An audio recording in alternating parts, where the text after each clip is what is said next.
মৃত্যুর সাথে পাঞ্জা লড়ছে সাদাফ। প্রচুর রক্তক্ষরণে জ্ঞানহীন অবস্থায় অবজারভেশনে পড়ে আছে সাদাফ। এক হাতে স্যালাইন পুশ হচ্ছে, অন্য হাতে ব্লাড পুশ হচ্ছে। বেঁচে থাকার আশঙ্কা নেই বলে দিয়েছেন ডক্টর, তবুও শেষ অবধি চেষ্টা করবেন। বন্ধু মহলে চিন্তার ছাপ ভেসে উঠেছে। কি করবে কিছুই বুঝে উঠতে পারছে না। আরাফ ডক্টরের পিছনে ছোটাছুটি করছে। ছোঁয়া, উর্পি, মেঘা বসে বসে চোখের অশ্রু মুছে যাচ্ছে। বুকের ভেতর তীব্র বেদনা, প্রাণের চেয়ে বন্ধু হারানোর। আরাফ আর ও হাফ ব্যাগ রক্ত দান করেছে সাদাফকে। আরাফ এর আগেও এক ব্যাগ রক্ত দান করেছে সাদাফকে। ডক্টর মানা করলেও আরাফ ডক্টরের কলার ধরে চেঁচিয়ে বলল, আমার বন্ধু বেঁচে না থাকলে আমি রক্ত দিয়ে কি করব?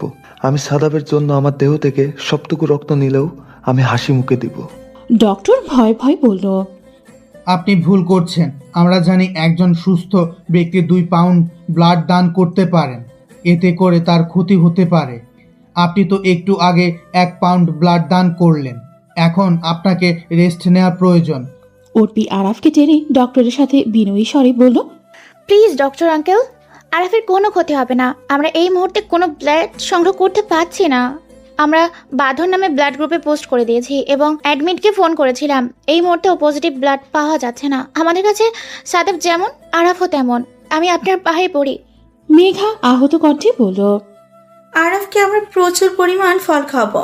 আর হ্যাঁ, আমার ব্লাড পেলে সাটাফের সাথে সাথে আরাফের দেহেও পুশ করব, তাহলে আরাফের কোনো ক্ষতি হবে না।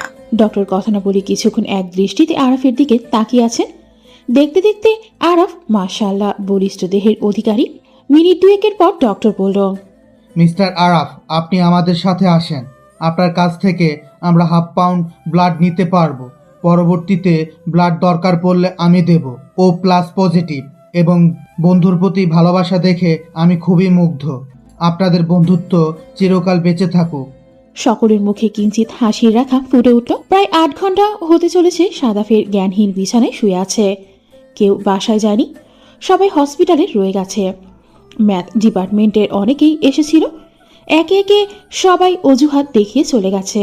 ডক্টর বলে দিয়েছেন 48 ঘন্টার আগে কিছুই বলতে পারবে না। পরন্ত দুপুরটা তাদের জীবনে কাল হয়ে ধরা দিয়েছে। তোরপাড় ক্যাফেটেরিয়াতে বসে চায়ের আড্ডা দিচ্ছে 6 জোড়া চোখ। মেঘা চায়ের কাপে চুমু দিয়ে বলল, মামা, আরো গরম গরম সিঙ্গাড়া দেন। এত কম সিঙ্গাড়ায় মন ভরে? রঙ্গন মাথায় চাপড় মেরে বলল, বেটি মানুষের পেট ভরে তো চোখ ভরে না। তুই একে একে 6টা সিঙ্গারা খাইছিস, আর আমরা 2টা করে খাইছি। তোর পেটে আরও জায়গা আছে। অর্পি রঙ্গনের পেছনে কিল বসিয়ে বলল, শালা, কিপটেমি কম কর। আমরা তোরটা খাইছি, আজ আরাফের পকেট ধ্বংস করতে আসছে। আমাদের যত ইচ্ছে তত খাবো। আরাফ জুনিয়র মেয়েদের সাথে প্রেম করে আমাদের বললো না কেন? আরাফ অগ্নিদৃষ্টি নিক্ষেপ করে বলল, কুত্তি, তোরা তো পাত্তা দিবিই না, জুনিয়রদের সাথে প্রেম করতে দিবি না। তোরা যদি আজ আমার দিকে একটু তাকাতিস, তাহলে আজ আমি একটা গার্লফ্রেন্ড পেতাম। মেঘা চায়ের কাপ টেবিলে রাখতে রাখতে বলল, অনেক প্রেম হয়েছে, আজ আরাফের কাছ থেকে সব টাকা নিয়ে নে। হারামি যেন ধানমন্ডি যেতে না পারে। একটু আগে হারামি ওর গার্লফ্রেন্ডকে ফোন দিয়ে বলে, হ্যালো জান, আজ তোমার সাথে ধানমন্ডির লেগে হাতে হাত রেখে হাঁটব। রবীন্দ্র সরোবরে হাতে হাত রেখে বসে থাকব। সাদা বিস্ময় দৃষ্টিতে মেঘার দিকে তাকায়। সাদা সবসময় প্রেম ভালোবাসা থেকে অনেক দূরে। স্কুল লাইফে প্রেম করে ছ্যাঁকা খেয়েছে। ছ্যাঁকা খাওয়া প্রেমিক হলো সাদাফ। নিজের মনটা তখন ভেঙে চুরমার হয়ে যায়। তারপর থেকেই প্রেম ভালোবাসা থেকে দূরে সাদাফ। সাদাফ গিটারের টুংটাং শব্দ তুলে বলল, মামা প্রেম করিস না, এর থেকে আমাদের সাথে আড্ডা দিয়ে অনেক ভালো লাগবে। ছোঁয়া ক্ষিপ্র দৃষ্টি নিক্ষেপ করে সাদাফের ওপর কঠিন স্বরে বলল, ছ্যাঁকা খোর তুই, একটু চুপ থাক। তোর এসব নীতি কথা শুনলে আমার গা জ্বলে ওঠে। এখন প্রেম করবে না তো কখন প্রেম করবে? কিছুদিন পর ভার্সিটি ছেড়ে চলে যাবে, তখন প্রেম করবে? মামা তুই প্রেম কর, আমরা তোর পাশে আছি।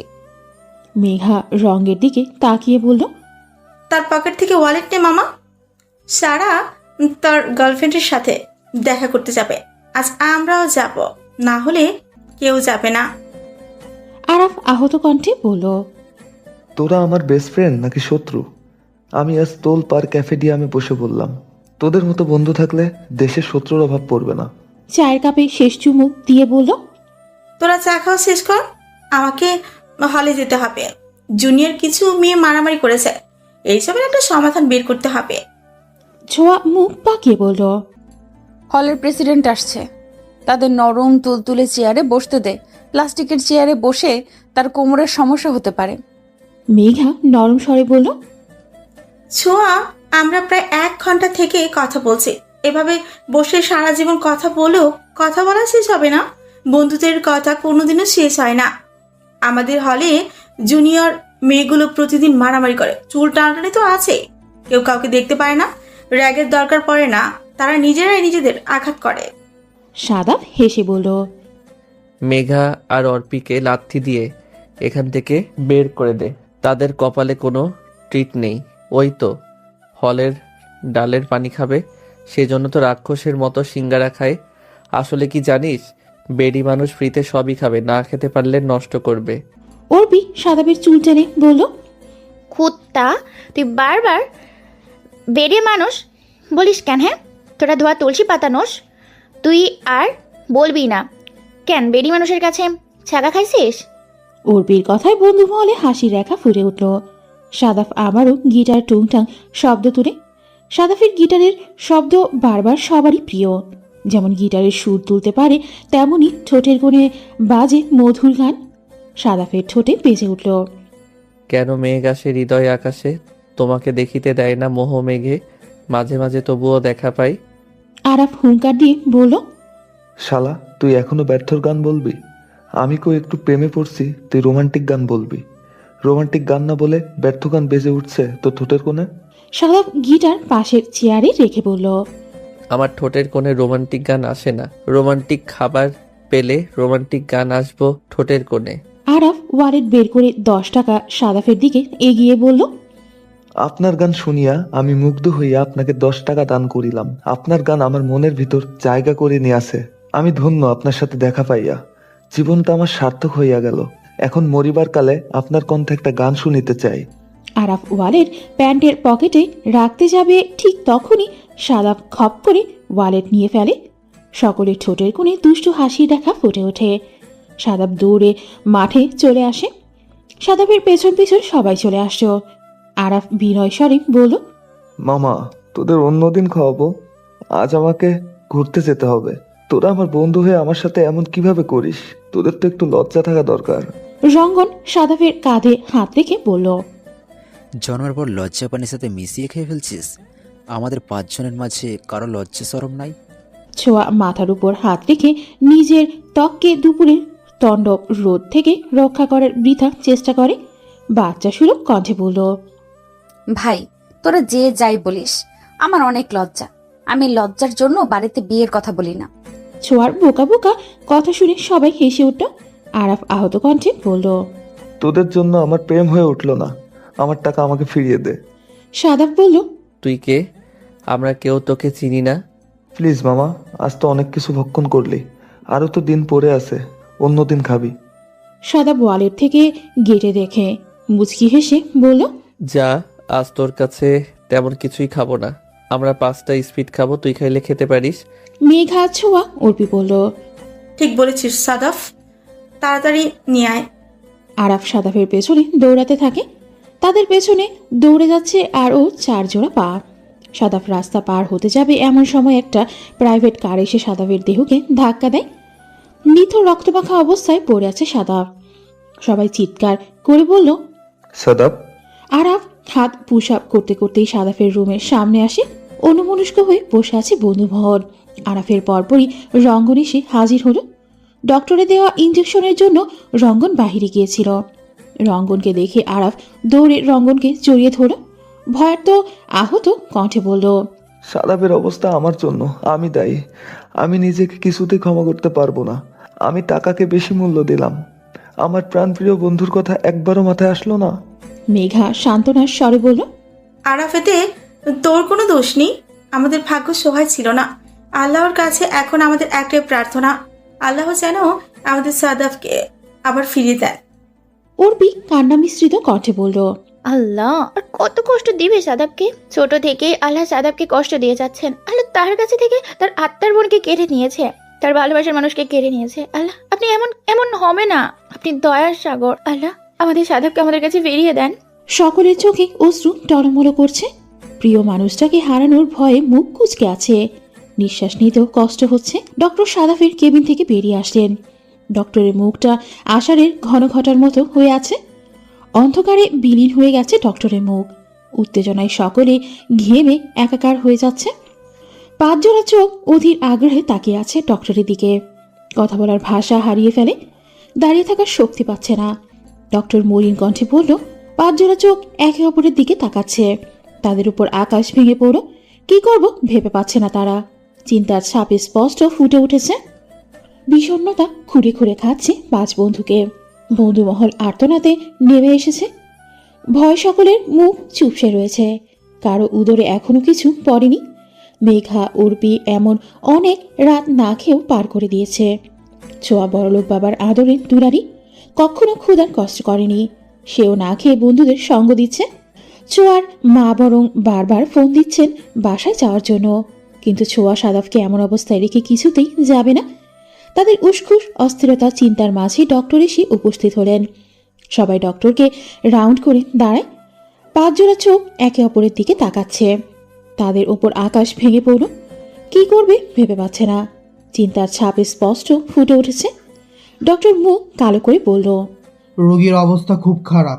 মাথা সিটি স্ক্যানের রিপোর্ট দেখে বোঝা যাচ্ছে মৃত্যুর আশঙ্কা সর্বাধিক। বেঁচে থাকার আশা 10%ও নেই। ডক্টরের কথা তাদের মাথার উপর দিয়ে যাচ্ছে। কথা বলার জন্য হাঁসফাঁস করছে। পেটে কথা আসলেও বাকরুদ্ধের জন্য মুখ প্রাণে কথা আসছে না।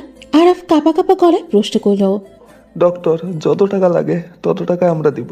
প্লিজ ডক্টর, সাদাবকে বাঁচিয়ে দেন। আমরা কিছুতে সাদাবকে হারাতে পারবো না। স্ট্যাথোস্কোপ গলায় ঝোলাতে ঝোলাতে বললেন, আল্লাহর কাছে প্রার্থনা করেন, তিনি চাইলে সব ঠিক হয়ে যাবে। টাকা দিয়ে সব কিছু হয় না। টাকা দিয়ে জীবন বাঁচানো গেলে টাকার অনেক কদর থাকতো। মানুষের হাতে তখন 5 টাকাও খুঁজে পাওয়া যেত না। আমাদের ডাক্তারি বিদ্যা যেখানে শেষ হয় সেখান থেকে ওনার মহিমা শুরু হয়। ডক্টর কথা না বাড়িয়ে চলে যেতে নিলেই রঙ্গন বলল, স্যার, কোনোভাবে কিছু করা চাই না। 10% আমাদের হাতে আছে। আমরা কেন নেগেটিভ ভাবনায় ডুবে থাকবো? সবসময় পজিটিভ চিন্তা করব। তাহলে আমাদের সাথে ভালো কিছু হবে। আমরা চেষ্টা করে যাব, শেষ অবধি লড়াই করে যাব। ডক্টর পেছনে ঘুরতে ঘুরতে বলল, আমি যথেষ্ট চেষ্টা করব। আমার লাইফে বন্ধু ছিল না। আমি বন্ধুদের ভালোবাসা পাওয়ার জন্য অনেক পেছন পেছন ঘুরেছি। আজ তারাই আমাকে কোনো উৎসবে আগে ডাকে। আমি চাই না তোমরা বন্ধুকে হারাও। আমি তোমাদের ভালোবাসায় মুগ্ধ। আমি যথেষ্ট চেষ্টা করব। আমি আল্লাহকে বিশ্বাস করি। ওনার দেখানো পথ অবলম্বন করে রুগীকে বাঁচানোর যথেষ্ট চেষ্টা করব। বন্ধুমহলে নীরব ঝড় বয়ে গেল। ঝড়ের তাণ্ডবে ভেঙে গেল 5টি হৃদয়। ছোঁয়া ডুকরে কেঁদে ফেলল। ছোঁয়া সাদাফকে অনেক ভালোবাসে। তার সাথে ঘর বাঁধার স্বপ্ন বুনে 2 নয়নে, কিন্তু মনের কথা কাউকে জানতে দেয়নি। বন্ধুত্ব নষ্ট হয়ে যাবে বলে ধপাস করে সবাই বসে পড়ল। রঙ্গন সব বিচক্ষণ তার সাথে সিদ্ধান্ত নেয়। রঙ্গন বলল, সাদাফের মাকে সব কিছু জানানো দরকার। উনি আজ অনেকবার ফোন দিয়েছেন সাদাফকে। আমি বাধ্য হয়ে সাদাফের ফোন বন্ধ রেখেছি। না জানি উনি কি করছেন। উনি কি ঠিক আছেন? মেঘা ভেজা গলায় বলল, ভদ্রমহিলা আর কত আঘাত সহ্য করবে? ছেলেকে অবলম্বন করে বেঁচে আছেন। অকালে ভালোবাসার মানুষকে হারিয়েছেন, নিজের মেয়েকেও হারিয়ে ফেলেছেন। ছেলেকে ভেঙে পড়তে দেখেছেন, অনেক কষ্টে সাদাফকে ডিপ্রেশন থেকে বের করেছেন। এখন যদি সাদাফের কিছু হয়ে যায় তাহলে উনি কাকে নিয়ে বাঁচবে? ছোঁয়া কান্না মিশ্রিত কণ্ঠে বলল, আল্লাহ কেন ওনার কাছ থেকে সবকিছু কেড়ে নিচ্ছেন? কেন ওনাকে এত কঠোরভাবে আঘাত করছেন? আল্লাহ, আপনি সাদাফকে কেড়ে নেবেন না। অর্পি ভেজা গলায় বলল, সাদাবের কাকা কাকিমাগুলো একটুও ভালো নয়। সবসময় আন্টিকে বিরক্ত করেন, উঠতে বসতে বাজে কথা শোনান। আজীব দুনিয়া তো। আল্লাহ কত মানুষ বানিয়েছেন। আরাফ বিরক্তি নিয়ে বলল, এখন এসব কথা বলা বন্ধ কর। আন্টিকে কিভাবে এ খবর দিব? সাদাবের বিষয়ে আন্টিকে না জানালেও খারাপ হয়ে যাবে। বলা যাচ্ছে না কখন কি হয়। রঙ্গন ফোন অন করে বলল, আমি আন্টিকে ফোন করছি। ফার্স্ট থেকে কেউ কোনো কথা বলবি না। যা বলার আমি আন্টিকে বলবো। কোনো শব্দ হলে আন্টি সব কিছু বুঝে যাবে। এদিকে কেউ যেন না আসে, সেদিকে খেয়াল রাখতে হবে। রঙ্গন আন্টির নাম্বারে ডায়াল করল। ফোনটা হাই স্পিকারে দিল রঙ্গন। ফোন বাজার সাথে সাথেই ভদ্রমহিলা ফোন তুললেন। ফোনের জন্যই অধীর আগ্রহে বসেছিলেন কখন সাদাফ একটু ফোন দিবে, প্রাণপ্রিয় ছেলের কণ্ঠস্বর শুনতে পাবেন। ভদ্রমহিলা উৎফুল্লের সহিত বলল, আব্বু, তুমি কোথায় ছিলে? আব্বু, তোমার জন্য কখন থেকে অপেক্ষা করছি। তোমার মা এখনো না খেয়ে বসে আছে তোমার জন্য। তোমার আম্মু চিন্তা হয় জানো না? তোমার ফোন বন্ধ ছিল বলে আমি অনেক ভয় পেয়ে গেছিলাম। আব্বু, কথা বলছো না কেন? ভদ্রমহিলা কথা শুনে পাঁচজোড়া চোখ থেকে অনবরত অশ্রু গড়িয়ে পড়ছে। কারো মুখে কোনো কথা নেই। রঙ্গন নিজেকে শান্ত করে আহত কণ্ঠে বলল, আন্টি, আমি রঙ্গন বলছি, সাদাফের বন্ধু। রঙ্গনকে থামিয়ে ভদ্রমহিলা কান্না মিশ্রিত উত্তেজিত কণ্ঠে বলল, আমার আব্বুর কি হয়েছে? আমার আব্বু কোথায়?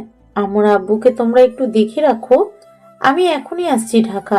আমার আব্বুর খেয়াল রাখো তোমরা। ভদ্রমহিলার কান্না দেখে ঠোঁট চেপে কান্না করে যাচ্ছে তিনজোড়া চোখ। আরাফ রঙ্গনের চোখের অশ্রু। রঙ্গন আহত ভেজা গলায় বলল, আন্টি, সাদাব ঠিক আছে। সাদাবের ভীষণ জ্বর, জ্বরের ঘরে আপনাকে ডাকছে।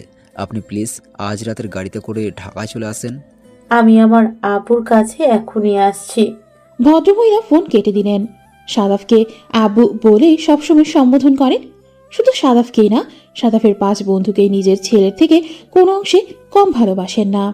তিনি কখনো চাননি ছেলে ঢাকায় পড়ালেখা করুক, কিন্তু ছেলের ভবিষ্যতের কথা ভেবে নিজের তৈরি করা কঠিন সিদ্ধান্ত থেকে পিছপা হয়েছেন। মেঘা চিন্তিত কণ্ঠে বলল, আন্টি, এখানে এসে যখন সবকিছু জানতে পারবে তখন কি হবে? একবারও ভেবে দেখেছিস? রঙ্গন চোখ পাকিয়ে বলল, এখনো বলবো সাদাব অ্যাক্সিডেন্ট করেছে, মৃত্যুর সাথে পাঞ্জা লড়ছে। যেখানে জীবন মরণের প্রশ্ন, সেখানে এসব কথা বলতে হয়। তোর মনে হচ্ছে আমি মিথ্যা কথা বলে অনেক বড় ভুল করেছি। আরাফ চিকন কণ্ঠে জবাব দিল, আন্টি এখানে আসলে আমরা সবকিছু সামলিয়ে নিতে পারবো। দেখছিস ফোনের অপর পাশ থেকেই সাদাবের জন্য কেমন করছিল। এখন যদি আমরা সত্য কথা বলতাম, ওনার কিছু হয়ে যেত, স্টক করে মারাও যেতেন। এভাবে আর চলে না। দেখতে দেখতে ঘড়ির কাঁটা 3টে ছুঁই ছুঁই। ক্ষুধার জ্বালায় পেটে ইঁদুর দৌড়াচ্ছে। রঙ্গন হোটেল থেকে গরম গরম ডাল রুটি নিয়ে হাজির। ভেজা গলায় ছোঁয়া বলল, আমি খাবো না, তোরা খেয়ে নে। সাদাফ যতক্ষণ ভালো না হচ্ছে ততক্ষণ কিছুই খেতে পারবো না। আরাফ বিরক্তি নিয়ে বলল, থাপ্পড় দিয়ে দাঁত ফেলে দিব। খাবি না কেন? এখন না খেয়ে মারা যাবি? যখন সাদাব জানতে পারবে তার জন্য আমরা না খেয়ে বসে আছি, তখন সে অনেক কষ্ট পাবে। আমরা তাকে আর কষ্ট দিতে পারবো না। আরাফের রাগ দেখে চুপসে গেল ছোঁয়া। বাধ্য মেয়ের মতো রুটি নিয়ে মুখে ভরে নিল। ছোঁয়া মা বাসা থেকে খাবার পাঠিয়েছিলেন। কেউ খাবে না বলে সকল খাবার পাঠিয়ে দেওয়া হয়েছে। আধার কেটে ভোরের আলো ফুটতেই সাদাফের মা হলে চলে আসছেন। রঙ্গন অপেক্ষা করছিল সাদাফের মায়ের জন্য। ছেলের অসুস্থের কথা কানে আসতেই 1 মিনিটও দেরি করেননি ভদ্রমহিলা। সবকিছু ফেলেই ছুটে এসেছেন ঢাকা। রঙ্গন ভালোবাসার সহিত বলল, আন্টি, সাদাব হলে নেই, আপনার ব্যাগ আমার কাছে দেন। আমি হলের ম্যানেজারের কাছে রেখে আসছি, আপনাকে সাদাবের কাছে নিয়ে যাচ্ছি। ওনাকে দেখে মনে হচ্ছে সারা রাস্তায় কান্না করতে করতে এসেছেন। নেত্রদয় ভীষণ লাল, পাপড়িগুলো ভিজে একাকার। মায়ের মনে সবার আগে দাগ কাটে। রিক্সা রেখে হাসপাতালে চলে আসলো। ভদ্রমহিলা পাগলের মতো প্রশ্ন করল, আমার আব্বুর কি হয়েছে? আমার আব্বুকে হসপিটালে কেন নিয়ে এসেছো? মেঘ সাদাবের মাকে জড়িয়ে ধরে শান্ত করার চেষ্টা করল। মেঘাকে দূরে ঠেলে দিলেন। ক্ষোভ নিয়ে বলল, আমার আব্বু কোথায়? আমি তার কাছে যাব। আমাকে তার কাছে নিয়ে যাও। অর্পি সান্ত্বনার বাণী নিয়ে বলল, আন্টি আন্টি, আপনি শান্ত হন। আপনাকে আমরা সব কিছু বলছি। ছোঁয়া পানি এগিয়ে দিল। ঢকঢক করে পানি পান করলেন। নিজেকে শান্ত রেখে প্রশ্ন করলেন, তোমরা সবাই এখানে? সাদাব কই?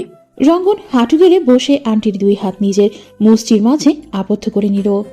আহত কণ্ঠে জবাব দিল, আন্টি, সাদাব অ্যাক্সিডেন্ট করেছে। সাদাবকে অবজারভেশনে রাখা হয়েছে। সাদাব মাথায় অনেক আঘাত পেয়েছে। ডক্টর বলেছে ঠিক হতে সময় লাগবে। আমাদের ধৈর্য ধারণ করতে বলেছে। এটাও বলেছে 48 ঘন্টার মাঝে জ্ঞান না ফিরলে কোমায় চলে যাবে। ছেলের এমন করুণ পরিস্থিতির কথা শুনে ঘটনাস্থলে জ্ঞান হারিয়ে ফেলেন ভদ্রমহিলা। আরাফ সাদাফের জন্য মসজিদে চলে গেছে। রঙ্গন কোনোদিনও পূজা দিত না। সাদাফের মঙ্গল কামনার জন্য মন্দিরে গেল। একমাত্র আল্লাহ উপর ভরসা। তিনি চাইলে মিরাক্কেল কিছু ঘটতে পারে।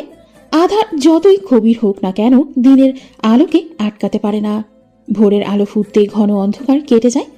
দুঃখ মানুষের জীবনে চিরস্থায়ী হতে পারে না। সাদাফের মাকে ঘুমের ইঞ্জেকশন দিয়ে ঘুম পাড়িয়ে দেওয়া হয়েছে। ডাক্তারি বিদ্যা যেখানেই শেষ, সেখান থেকে শুরু হয় আল্লাহর রহিমা। হুট করেই সাদাফের জ্ঞান ফিরে আসে। বন্ধু মহলে হাসির হইচই উঠল। প্রাণ ফিরে পেল, সাথে 5টি অনবন্ত নিশ্চল প্রাণ।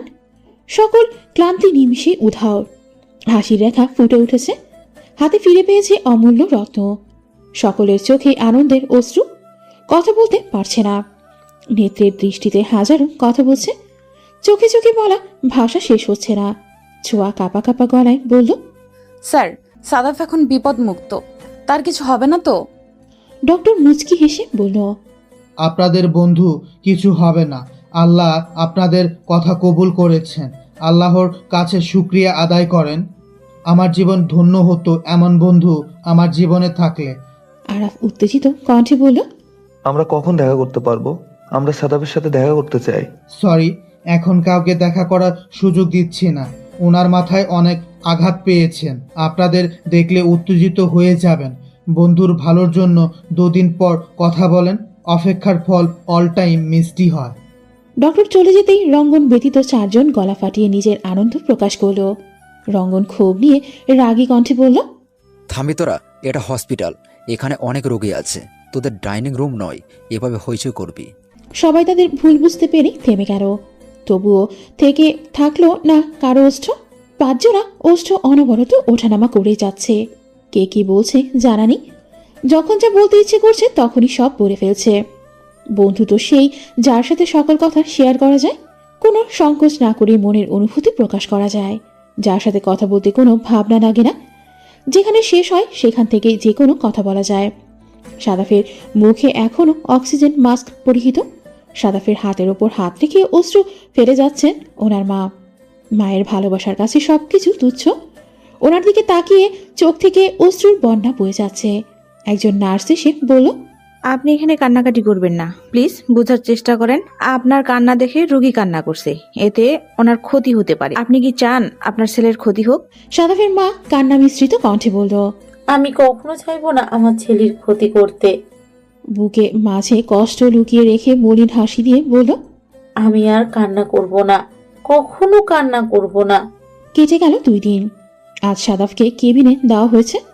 সাদাফের মা ছোঁয়ার সাথে তাদের বাসায় গেছেন। সাদাফ এখন মোটামুটি সুস্থ।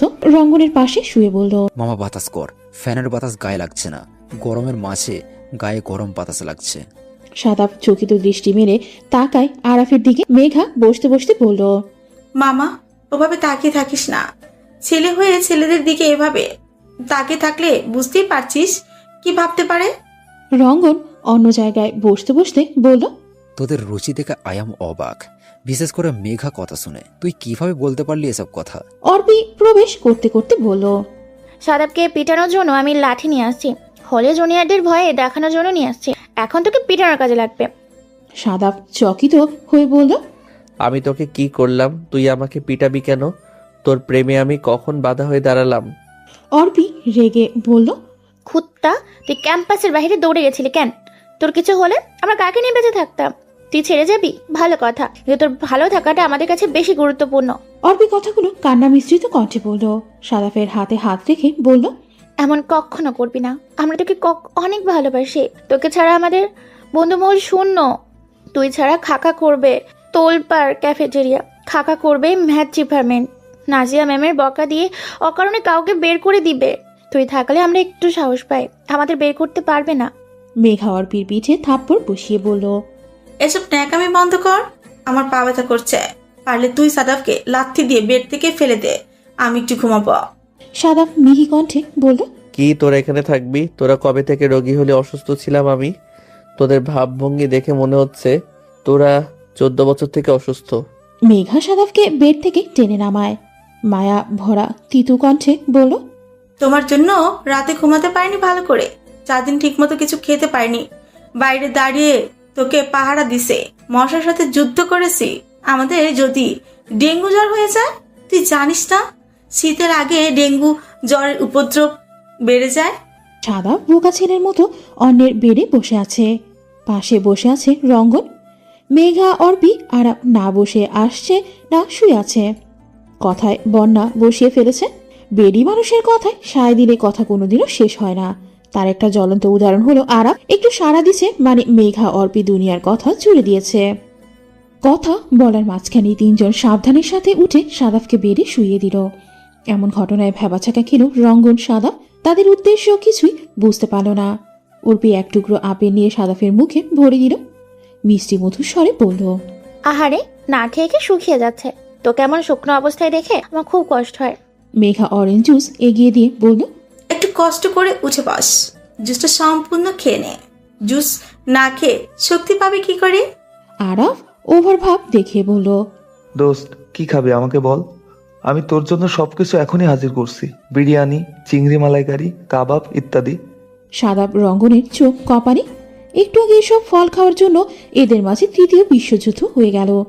এখন নিজে থেকেই খাওয়ানোর জন্য উঠে পড়ে লেগেছে।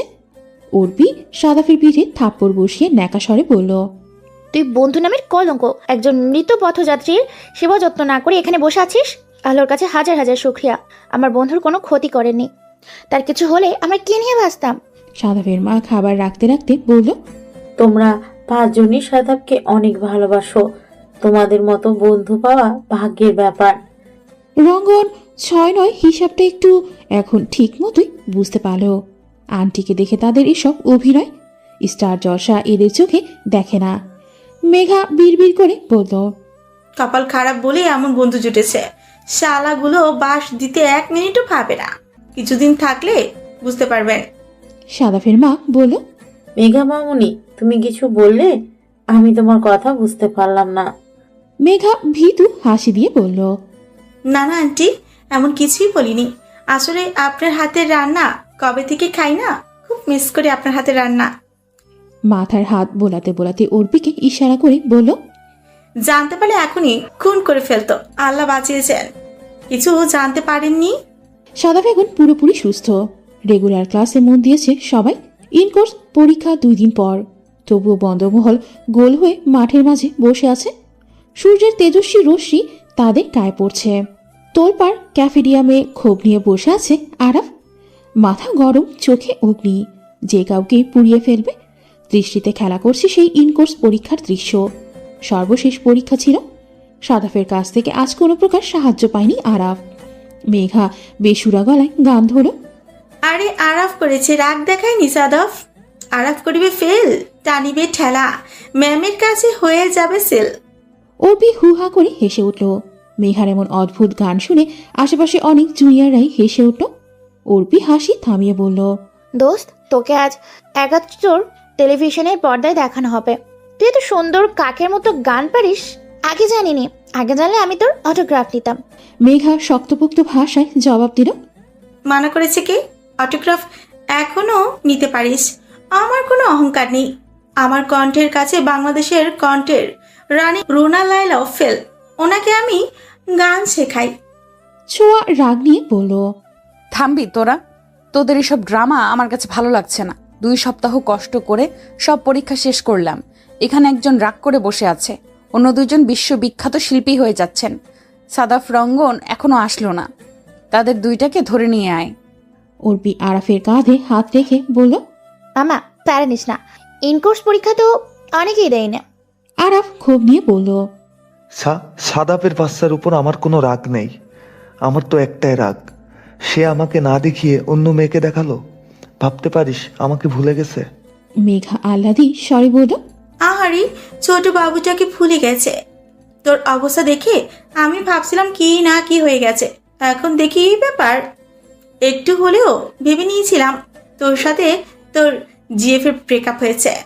অর্পি মেঘাকে থামিয়ে বলল, মেঘা, ছোঁয়া মনে আছে আমরা আরাফের প্রাণপ্রিয় প্রিয়তমাকে কিভাবে ট্র্যাক দিয়েছিলাম? মনে বলি না, আমার খুব হাসি পায়। ছোঁয়া মুচকি হেসে বলল, আর বলিস না, মেয়েটাকে চাপকলের পানির জন্য কতই না দৌড় পাঠানো হয়েছে। কত গাধা ছিল, পানি নিয়ে আসতে পারেনি বলে শাস্তি হিসেবে দেওয়া হয়েছিল আরাফের জিএফ 1 পায়ে দাঁড়িয়ে ব্যায়াম করে। তখন থেকেই আমাদের আরাফ বাবু প্রেমে পড়ে যায়। ছোঁয়ার কথার মাঝে সাদাফ রঙ্গন ক্যাফেটেরিয়ায় দিয়ে প্রবেশ করে। সাদাফ প্লাস্টিকের চেয়ার টেনে বসতে বসতে বলল, সরি দোস্ত, আম্মার সাথে কথা বলতে বলতে লেট হয়ে গেছে। ছোঁয়া সাদাফের কাঁধে মাথা রেখে বলল, আমি তোর জন্য সব সময় অপেক্ষা করতে পারবো। তুই আরো লেট করে আসলে কোনো সমস্যা হতো না। সাদাফ বিরক্তি নিয়ে বলল, দূরে সর, আমার কাঁধে মাথা রাখার কি হলো? বাড়িতে ঘুমাতে পারিস না, আমার কাঁধে তোকে ঘুমাতে হবে? ছোঁয়া অভিমানী স্বরে বলল, আমি তোর কাঁধে মাথা রাখলে সমস্যা কি? বন্ধুর কাঁধে মাথা রাখতেই তো পারি। সাদাফ বিরক্তি স্বরে বলল, গরমে ভেজে একাকার, তারপর তুই কাঁধে মাথা রাখিস? তোর কি গরম লাগে না? দূরে সর। ক্যাফে ডিয়ামের ফ্যানগুলো পুরানো হয়ে গেছে, 2G নেটের মতো হয়ে গেছে। ছোঁয়া চুপি চুপি বলল, আমার কাছে তোর ঘাম মাখা শার্টের গন্ধ ভালো লাগে, মিশে একাকার হয়ে যেতে ইচ্ছে করে। আমার কাছে তোর প্রতিটি জিনিসই ভালো লাগে। আরাফ কাউকে পাত্তা না দিয়ে বলল, পরীক্ষার ঝামেলায় তেতু হয়ে গেছি, চল আমরা বোটানিক্যাল গার্ডেনে ঘুরে আসি। ছোঁয়া খুশিতে আত্মহারা হয়ে বলল, আরাফ, তুই আমার মনের কথা বলেছিস। বুকে আয় মামা, বুকে আয়। উর্বি খোঁচা মেরে বলল, আরাফ ছোঁয়ার বুকে লেপটে পড়, অনেক ভালোবাসা দিবে তোকে। আহারে, তোকে 2 হাত বাড়িয়ে বুকে টানছে। উর্বির কথায় ছোঁয়ার রাগ আকাশ প্রাণী। ছোঁয়া পারছে না কিছু করতে, ইচ্ছে করছে উর্বির যত্নে তৈরি করা কেশগুলো একটা একটা করে তুলতে। পরিস্থিতি সামলিয়ে নিতে রঙ্গন বলল, এখানে বসে থাকবি নাকি বোটানিক্যাল গার্ডেনে যাবি? সন্ধ্যার পর গার্ডেনে থাকা যাবে না, চল তাড়াতাড়ি, না হলে আড্ডা দেওয়া হবে না। যাবি আর আসবি, কোনো কিছুই হবে না। ছোঁয়া উৎফুল্ল হয়ে বলল, আজ সবাই আমার গাড়িতে যাবি। আমি ড্রাইভারকে ফোন দিচ্ছি, এখনই চলে আসবে, সময় লাগবে না। সিএনজি দিয়ে গেলে অনেক লেট হয়। গতবার ধানমন্ডি লেকের কথা মনে আছে? অনেকটাই লেট হয়েছে। আরাফ খুশিতে বলল, আফসোসের সাথে বলল, মামা তোর গাড়ি হলে তো ভালোই হয়, কিন্তু তুই এখনো গাড়ি চালানো শিখলি না। আজ তুই গাড়ি ড্রাইভ করতে পারলে আলাদা ড্রাইভার লাগতো না। আরাফের আফসোসের কথা সবার মন ছুঁয়ে গেল। খুশিতে কারোর চোখে জল আসলো না, বেচারার অনেক দুঃখ।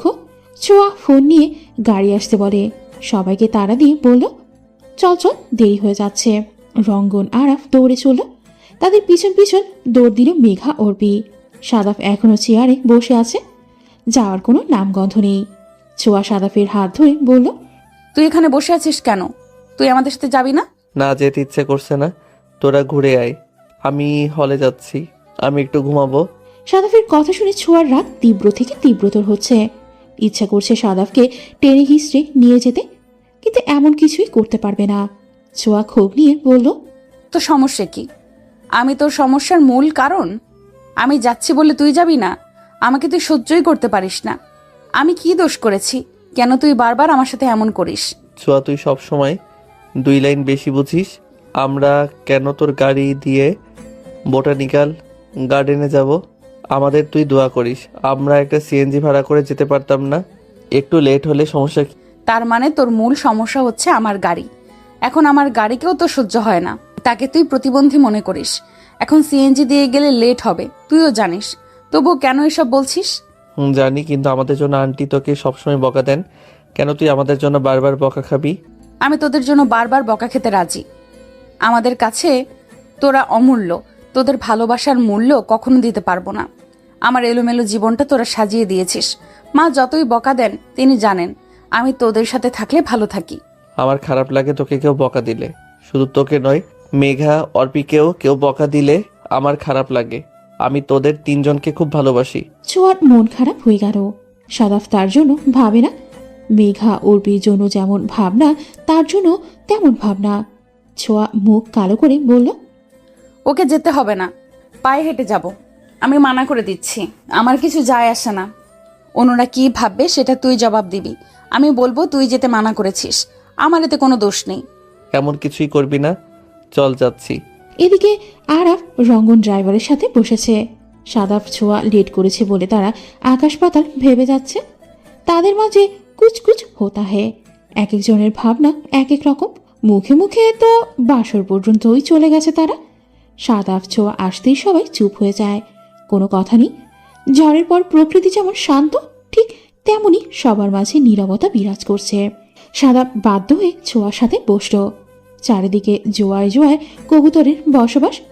বোটানিক্যাল গার্ডেন হয়ে গেছে প্রেম গার্ডেন।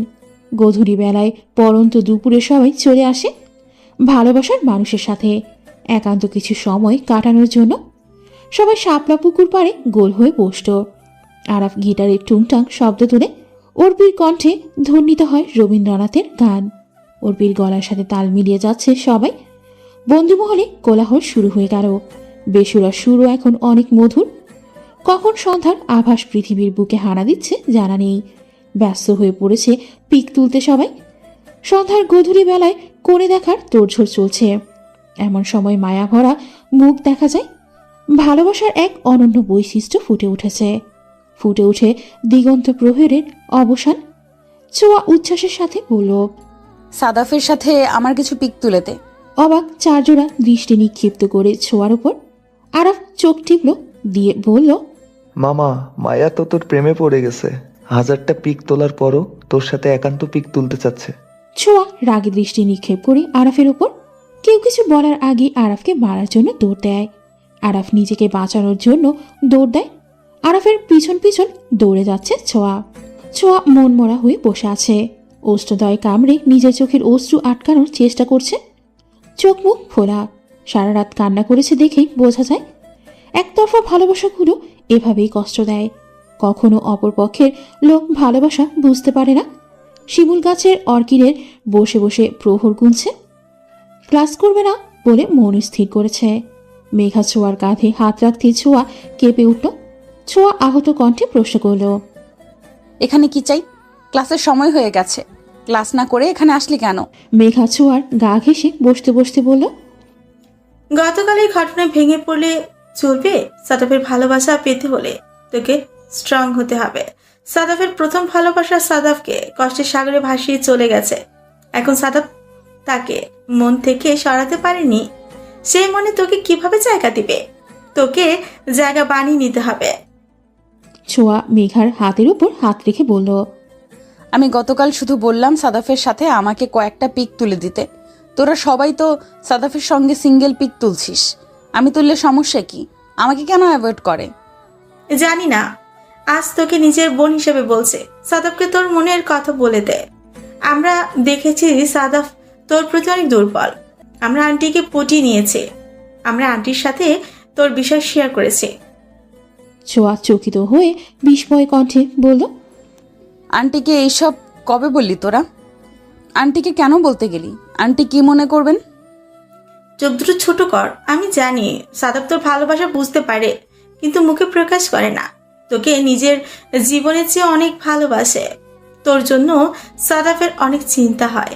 তুই তোর মনের কথা সাদাফকে জানিয়ে দে। ছোঁয়ার মনে পড়ে যায় সাদাফের কথাগুলো। আন্টি তাকে বকা দিলে আমার খারাপ লাগে। ছোঁয়া জিপা দিয়ে ঠোঁট ভিজিয়ে বলল, আমার ভীষণ ভয় হয় সাদাফ যদি আমায় ফিরিয়ে দেয়। আমি সাদাফকে ছাড়া বাঁচতে পারবো না। সাদাফের প্রতিষ্ঠিত হওয়ার জন্য আমাকে অপেক্ষা করতে হবে না। আমি বাবার সাথে সাদাফের কথা শেয়ার করেছি। সাদাফ আমাদের অফিসে কাজ করবে। আমার মনে হয় না সাদাফ এমন কিছু করবে না। সাদাফের আত্মসম্মান অনেক, কিছুতেই মাথা নিচু করবে না। এসব পরে ভাবা যাবে। তুই আজ সাদাফকে প্রপোজ করবি। আমি মেয়ে হয়ে কিভাবে সাদাফকে প্রপোজ করব? সাদাফ নিজে থেকে প্রপোজ করবে না কোনো দিন। এই স্বপ্ন নিয়ে বসে থাক। যেদিন সাদাফ হাত থেকে বেরিয়ে যাবে সেদিন বুঝবি।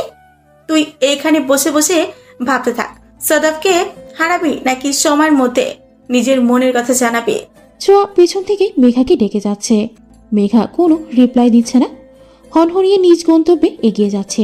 ছোঁয়ার কথার কোনো মূল্য দিল না, যেন নিজেকে প্রস্তুত করে সাদাফের সামনে উপস্থাপন করতে পারে। নীরবে নিভৃতে বসে আছে 6 জোড়া চোখ। কারো মুখে কোনো কথা নেই। হাহাকার অনুভূতি সাড়া দিচ্ছে সকলের মনে। 6 জোড়া অস্ত্র কথা বলার জন্য হাঁসফাঁস করছে। নীরন মাঠের ঘাস সাক্ষী দিচ্ছে গভীর শ্বাস প্রশ্বাসগুলো। নীরবতা ভেঙে চঞ্চল অর্পি বলল, মামা, তোরা এবার শোক দিবস পালন করবি। আমার মনে কোনো শোক নাই। কারো মুখের দিকে তাকানোও যাচ্ছে না। বাংলার পাঁচ করে বসে আছে। অর্পির কথা কেউ গায়ে মাখল না। সে আগের মতোই নীরবতা পালন করে যাচ্ছে। যে হাস্যোজ্জ্বল গ্রুপে অনবরত কথা হতো, টুংটাং গিটারের শব্দ শোনা যেত, একসাথে যে কোনো গানে অস্ত্র মেলাতো সবাই। মেঘা বলল, আমি সবাইকে উদ্দেশ্য করে একটা কথাই বলতে চাই। আমার কথাগুলো সবাই সিরিয়াসলি নিবি। আমি চাই না আমাদের বন্ধুত্বের মাঝে কোনো ফাটল ধরুক। সাদাফ মোটা ফ্রেমের চশমা খুলে বলল, সামান্য ঝড়ে আমাদের বন্ধুত্ব নষ্ট হবে না। আমি সকল পরিস্থিতিতে তোদের পাশে ছিলাম, আছি আর চিরকাল তোদের পাশে থাকবো। সাদাফের জবাবে ছোঁয়ার মনে আশার আলো ফুটে উঠল। মেঘা চোখ টিপ দিয়ে সবকিছু বুঝিয়ে দিল। সাদাফ আর অর্পি ছাড়া সবাই জানে অর্পিকে তাদের সিদ্ধান্ত নেওয়া হয়নি। পেট পাত্তা মেয়ে পেটে কোনো কথা চেপে রাখতে পারে না। কাঁধে গিটার তুলে নিয়ে বলল, আমার লাইব্রেরিতে কিছু কাজ আছে। তিনজোড়া প্রাণ বসা থেকে দাঁড়িয়ে পড়ে। সামনের দিকে পা বাড়াতে ছোঁয়া সাদাফের সামনে হাঁটু গেড়ে বসল। সাদাফের দিকে একটা রিং এগিয়ে দিয়ে মধুর স্বরে বলল, আমি তোর ভালোবাসার সঙ্গী হতে চাই, সারা জীবন পাশে থাকতে চাই, তোর দুঃখ ভাগ করে নিতে চাই। সুখটা একান্ত তোরই থাকবে, তোর সুখের ভাগ নিব না। আমি তোর সব কিছু জেনেই তোর কাছে আসতে চাই। আমি কখনো তোকে নীতিকে ভুলে যেতে বলবো না। নীতির জায়গা তোর মনে সারা জীবন থাকবে, আমি নীতির জায়গা নিব না। আমি তোর মনের গহীন কোণের একটা অংশ হতে চাই, সমস্ত অংশ জুড়ে থাকবে নীতি। অর্পির চোখ আকাশ প্রাণে। অর্পি কোনোদিন কল্পনাও করতে পারেনি ছোঁয়া আজ সাদাফকে প্রপোজ করবে। বাকি তিনজনের চোখ নিবদ্ধ সাদাফ ছোঁয়ার দিকে। সাদাফের উত্তরের আশায় আছে সবাই। রঙ্গন বলল, সাদাব, তুই বাস্তবতার সাথে নিজেকে তুলনা করে দেখ, সব দিক বিবেচনা করে দেখ। তোকে ডিপ্রেশন থেকে বেরিয়ে আসার জন্য ছোঁয়া তোর জীবনে অনেক গুরুত্বপূর্ণ। ছোঁয়ার ভালোবাসা তোর জীবনে সব থেকে বেশি, সবসময় তোকে ভালোবেসে গেছে। বন্ধুত্ব নষ্ট হওয়ার ভয়ে কখনো মুখ ফুটিয়ে বলতে পারেনি। আজ তোর কাছে বন্ধুত্বের জবাব পেয়ে নিজের মনে সাহস পেয়েছে। তাকে তুই ফিরিয়ে দিবি না প্লিজ? সাদাফের মুখে কোনো কথা নেই। মেঘা আর আফ কথা বলতে গিয়েও থেমে গেল। ছোঁয়া হাঁটু গেড়ে উত্তরের আশায় বসে আছে। সাদাফের চোখ দুটো লাল বর্ণের ন্যায় ধারণ করেছে। সাদাফ ছোঁয়ার কাঁধ ধরে ছোঁয়াকে দাঁড় করায়। ছোঁয়া মাথা নিচু করে দাঁড়িয়ে আছে। সাদাফ রাগের মাথায় খুব জোরে কয়েকটা থাপ্পড় বসিয়ে দিল। অতিরিক্ত কিছু করার আগে সবাই সাদাফকে ধরে ফেলে। সাদাফ হুঙ্কার দিয়ে বলল, তোর কত বড় সাহস, তুই আমার সামনে নীতির নাম তুলিস? আমি পৃথিবীতে একটা নামকে সব থেকে বেশি ঘৃণা করি, সেই নামটা হলো নীতি। ইচ্ছা করছে তোকে খুন করতে। আজ থেকে নীতির নামের পাশে ছোঁয়া নামটাও অ্যাড হলো। কেউ ছোঁয়া নামটা আমার সামনে নিলে তোদের সাথে আমার সম্পর্ক চলে যাবে। সাদাফের রাগ দেখে রীতিমতো সবাই আশ্চর্য। সাদাফ এর আগে কোনোদিন এতটা রাগ করেনি। সাদাফকে আটকে রাখা যাচ্ছে না। অনেক কথা শুনিয়ে যাচ্ছে ছোঁয়াকে। ছোঁয়া নিজেকে আটকে রাখতে পারল না। ছোঁয়া দৌড়ে নিজের গাড়িতে চলে আসে। ছোঁয়ার পেছন পেছন মেঘা অর্পিও দৌড়ে আসে। তারা আসার আগেই ছোঁয়া গাড়ির দরজা আটকে দেয়। ড্রাইভারকে করা নির্দেশ দেওয়াতেই ড্রাইভার গাড়ি চালিয়ে চলে গেলেন। মেঘা অর্পির কথায় কোনো পাত্তা দিল না। হসপিটালের করিডোরে একমাত্র মেয়েকে হারানোর প্রহর গুনে যাচ্ছে। ছোঁয়া সুইসাইড করার চেষ্টা করেছে। বাসায় যাওয়ার পর ছোঁয়ার বাবার রাখা ঘুমের মেডিসিন সবগুলো খেয়ে নিয়েছে ছোঁয়া। কাজের মহিলা দেখে নিয়েছিল, সেজন্যই সাথে সাথে ছোঁয়াকে হসপিটালে নিয়ে আসা হয়। ছোঁয়ার পেট থেকে ঘুমের ঔষধের প্রভাব বের করার জন্যই ডক্টর স্টামাক ওয়াশ করে যাচ্ছে। ছোঁয়ার বাবা এক জায়গায় ঝুপড়ি মেরে বসে আছে। ছোঁয়ার মা অনবরত কান্না করেই যাচ্ছে। ছোঁয়ার ফ্রেন্ডসদের কাউকে এই খবর দেওয়া হয়নি।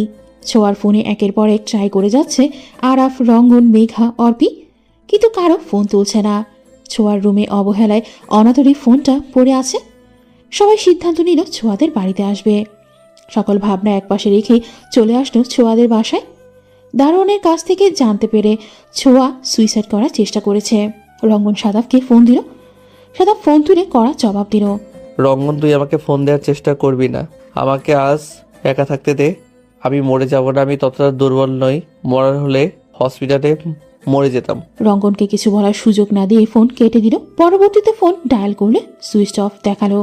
কোনো উপায় না পেয়ে সাদাফকে মেসেজ করে জানিয়ে দিল, তোর জন্য ছোঁয়া সুসাইড করেছে, পারলে ছোঁয়াকে মাটি দিতে আসিস। মেসেজ ভেসে উঠেছে হাজার হৃদয় ভাঙা কষ্ট। রঙ্গন আর আরাফ বাইকে করে হসপিটালে চলে গেল। অর্পি, মেঘা একটা রিক্সা নিয়ে হসপিটালের উদ্দেশ্যে যাত্রা শুরু করলো। এদিকে ছোঁয়ার অবস্থা ধীরে ধীরে অবনতির দিকে যাচ্ছে। ছোঁয়ার মাকে হসপিটালের অন্য কেবিনে অ্যাডমিট করা হয়েছে। একমাত্র মেয়ের এমন অবস্থা দেখে বিপি বেড়ে যায় ওনার। ঘটনাস্থলে জ্ঞান হারিয়ে ফেলেন। ছোঁয়ার বাবার দিকে তাকানো যাচ্ছে না। মানুষটা জীবিত থাকলেও মেয়ের শোকে মনটা মরে গেছে। ভোরের আলো ফুটতে ছোঁয়া চোখ মেলে তাকায়। ছোঁয়াকে ঘিরে বসে আছে মেঘা, অর্পি, রঙ্গন, আরাফ। রাত যতই গভীর হোক না কেন, দিনের আলো অন্ধকার কিছুতেই আটকাতে পারে না। ছোঁয়ার নেত্রদয় খুঁজে যাচ্ছে সাদাফ নামের ভালোবাসার মানুষটাকে, যাকে ভালোবেসে জীবন যুদ্ধে হেরে গেছে। তবুও বেহায়া নেত্রদয় তাকে খুঁজে যাচ্ছে। সাদাফকে দেখতে না পেয়ে নয়ন জলে ভরে উঠল। মেঘা ছোঁয়ার হাতের ওপর হাত রেখে বলল, ছোঁয়া, তোর চোখে পানি মানায় না। আমি তোর চোখে আগুন দেখতে চাই। মেয়েরা কি ফেল না ভালোবাসার জন্য দুয়ারে দুয়ারে ঘুরবে? আমি চাই তুই এমন একজন নারী হবি, তোর ভালোবাসা পাওয়ার জন্য সাদাফ তোর পেছন পেছন ঘুরবে। আরাফ ক্ষোভ নিয়ে সামান্য হুঙ্কার দিয়ে বলল, মেঘা পেতনিকে জিজ্ঞাসা করো সুইসাইড কেন করতে গিয়েছিল। সাদাব তার জীবনে বড় হয়ে গেল, 3 বছরের বন্ধুত্বেরও কোনো মূল্য দিল না, আমাদের কথা একবারও ভাবলো না। আমরা কার জন্য রাতে ঘুম হারাম করে দাঁড়িয়ে আছি? অর্পির ওষ্ঠ কথা বলার জন্য কাঁপছে। আগ বাড়িয়ে বলল, আরাফ দোস্ত, তুই এরকম একদম ঠিক বলেছিস। আমাকে দেখ, আমি যাকে দেখি তাকেই ভালো লাগে, হোক সে নেইমার হোক সে মেসি। রঙ্গন ধমকের স্বরে বলল, থামবি অর্পি, কোথায় কি বলতে হয় জানিস না? তুই হলে টিকে আছিস কিভাবে? মাঝে মাঝে আমি তোর চিন্তায় ডিপ্রেশনে চলে যাই। অন্য কোথাও এভাবে মুখ খোলার জন্য তোকে পিটানি খেতে হবে। অর্পি গোমরা মুখ করে বলল, কুত্তা, তুই আমার সাথে কথা বলবি না। তোর এত বড় সাহস, তুই আমার ক্রাশদের ইনসাল্ট করলি। দোয়া করে দিলাম কোনোদিন বিয়ে করতে পারবি না, সন্ন্যাসী হয়ে বেঁচে থাকবি। আরাফ বিরক্তি নিয়ে বলল, দোস্ত থাম এবার, তোরা এখানেই ঝগড়া করবি? বারবার ভুলে যাস কেন আমরা হসপিটালে আছি? এখানে মাধুর্য বজায় রেখে কথা বল। অর্পি ঠোঁট ফুলিয়ে বলল, আমি ঝগড়া করিনি, শুরু করেছে রঙ্গন। আমি আর কোনো কথাই বলবো না। ছোঁয়ার নেত্রদয় বারবার জল ভরে উঠছে। না চাওয়া সত্ত্বেও নেত্রদয় ভিজে ওঠে। মেঘা ছোঁয়ার চোখের জল মুছে দিয়ে বলল, ছোঁয়া, তোর চোখে জল মানায় না, তুই কিছুই জানিস না। তোর চিন্তা আন্টির বিপি বেড়ে গেছে, ওনাকে হসপিটালে ভর্তি করা হয়েছে। তোর কিছু হলে আন্টি মারা যাবে। তোর সাথে 3টি প্রাণ জড়িয়ে আছে।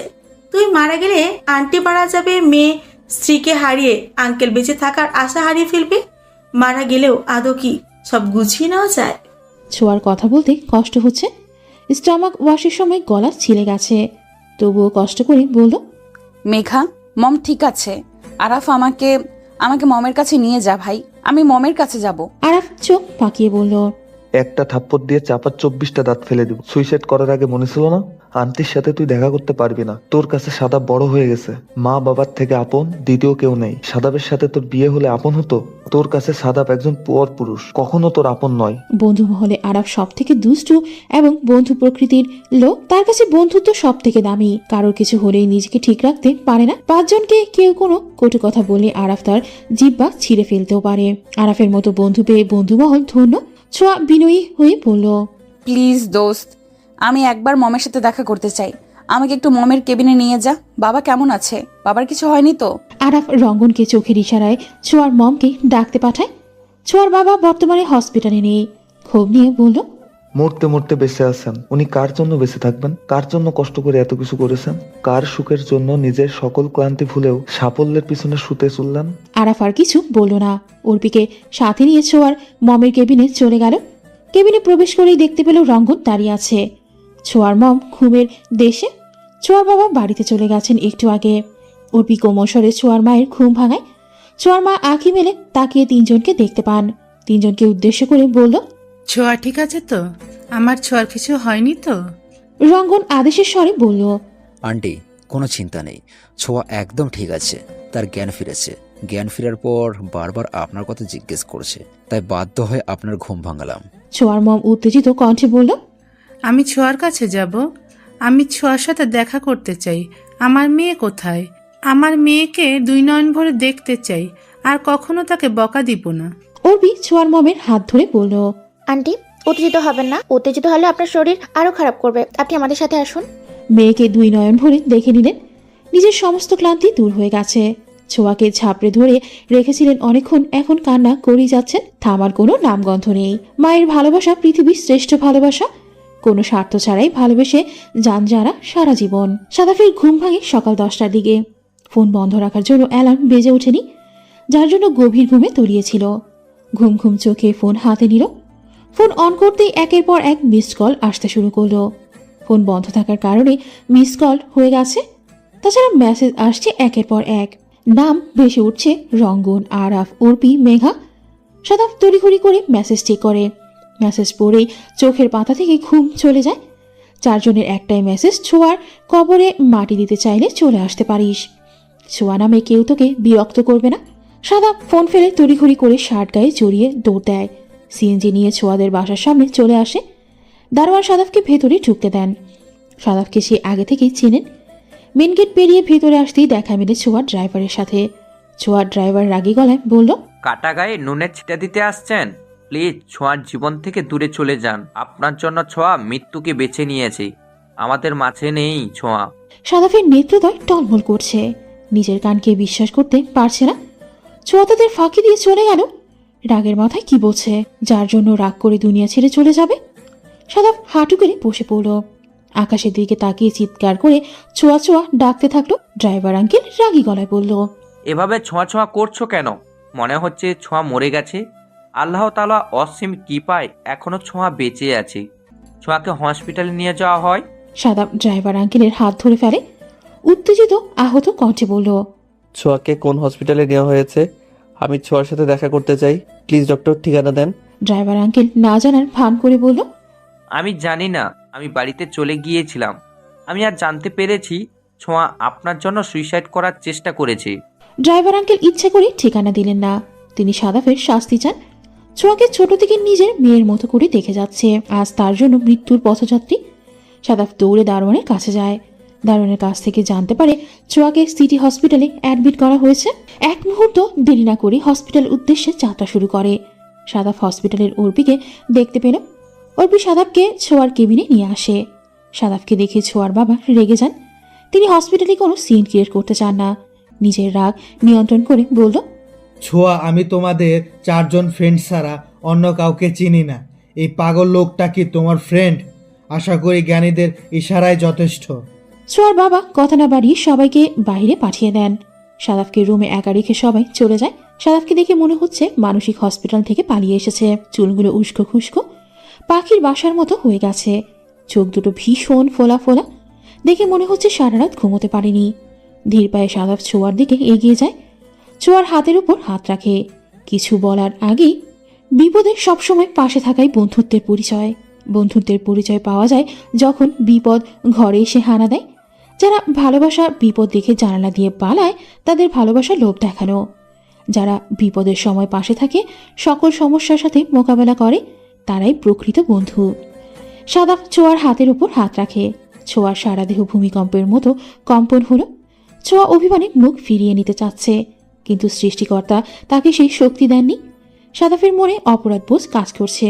অসহায় ভয়ে কথা বলার শক্তি পাচ্ছে না।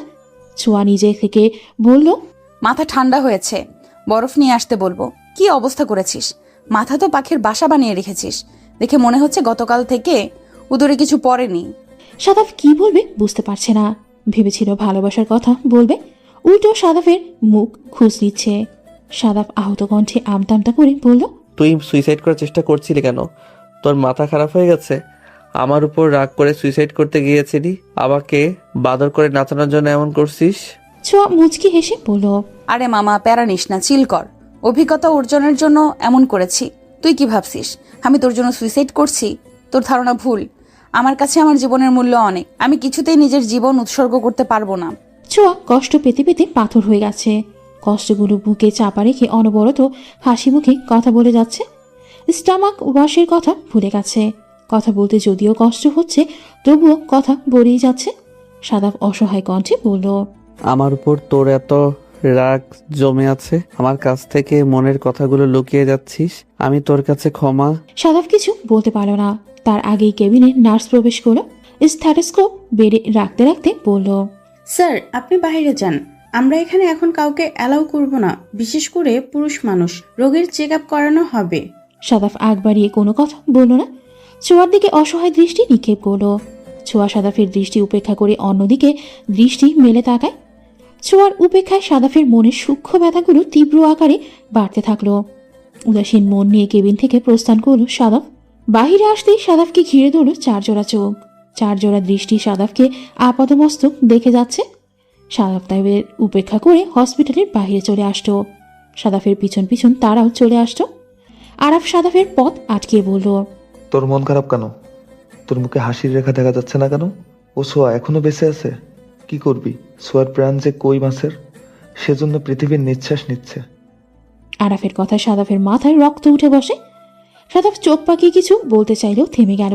মিহি কণ্ঠে বলল, আরাফ, নিজের রাগ নিয়ন্ত্রণ করার চেষ্টা কর। অল টাইম ভুলভাল বকে যাচ্ছিস। মেঘা মুচকি হেসে বলল, তুই ভুল কাজ করলেও মানে 7 খুন করলেও মাফ। আমরা একটু উচিত কথা বলি দোষ। রঙ্গন সবসময় বিচক্ষণতার পরিচয় দিয়ে আসছে, আজও তার ব্যতিক্রম হলো না। সবাই মিলে সাদাফকে চেপে ধরেছে, কেউ সাদাফের দিক বোঝার চেষ্টা করছে না। সব দিক বিবেচনা করে কথা বলি, অপর দিকের মানুষটা কি মনে করবে সেদিকে খেয়াল রাখি না। রঙ্গন সাদাফের কাঁধে হাত রেখে অগ্নিদৃষ্টি নিক্ষেপ করে মেঘা আরাফের দিকে অনুতপ্ত স্বরে বলল, তোরা শুধু ছোঁয়ার দিকটাই দেখলি, একবারও সাদাফের দিকটা দেখলি না? একবার জানতে চেয়েছিস কেন সাদাফ এমন করলো? ঠান্ডা মাথার মানুষ সাদাফ কেন এত রেগে গেল? অর্পি বাছার স্বভাবের মেয়ে হলেও এখন নীরব দর্শকের ভূমিকা পালন করছে। সাদাফ একজনকে নিজের পাশে একটু ভরসা পেল। সাদাফ কিছু বলার আগেই বলল, এখানে এসব নিয়ে কোনো কথা বলতে চাই না। যা কথা হবে ছোঁয়ার সামনে। ছোঁয়া সুস্থ হয়ে ভার্সিটিতে ক্লাস শুরু করলে এসব নিয়ে কথা হবে। রঙ্গনের কথার সম্মতি জানালো সবাই। সাদাফি মানসিকভাবে নিজেকে ঠিক করায় কিছু সময় পাবে। সাদাফকে মানসিকভাবে প্রস্তুতি নিতে বলা হলো। 6 দিন পর ছোঁয়ার দেখা মিলল ভার্সিটিতে।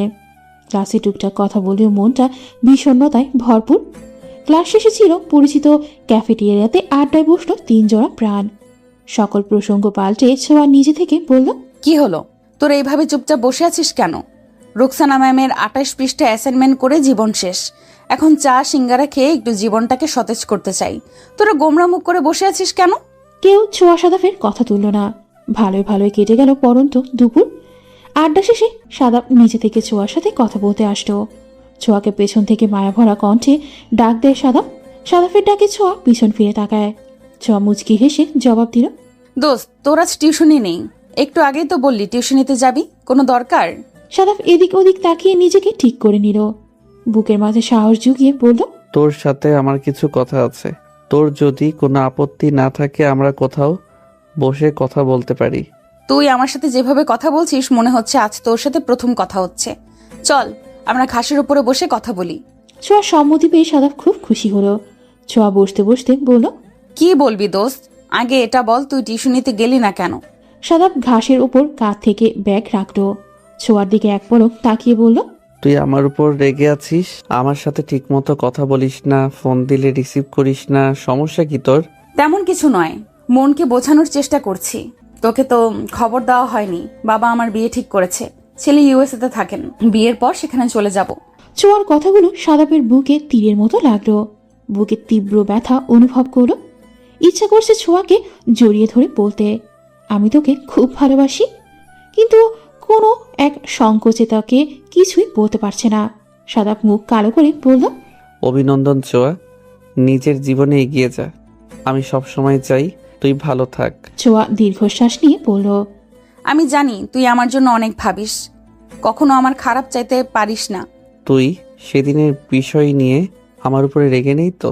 আমি ইচ্ছা করে কিছু করিনি, বিশ্বাস কর। আমার মাথা হ্যাং হয়ে গেছিল।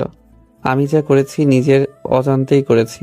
দুহুর মামা, আমি এসব নিয়ে রেগে নেই। আমি সেগুলো কবে ভুলে গেছি। তুই সুইসাইড করেছিলি কেন? আমাকে শাস্তি দেওয়ার জন্য।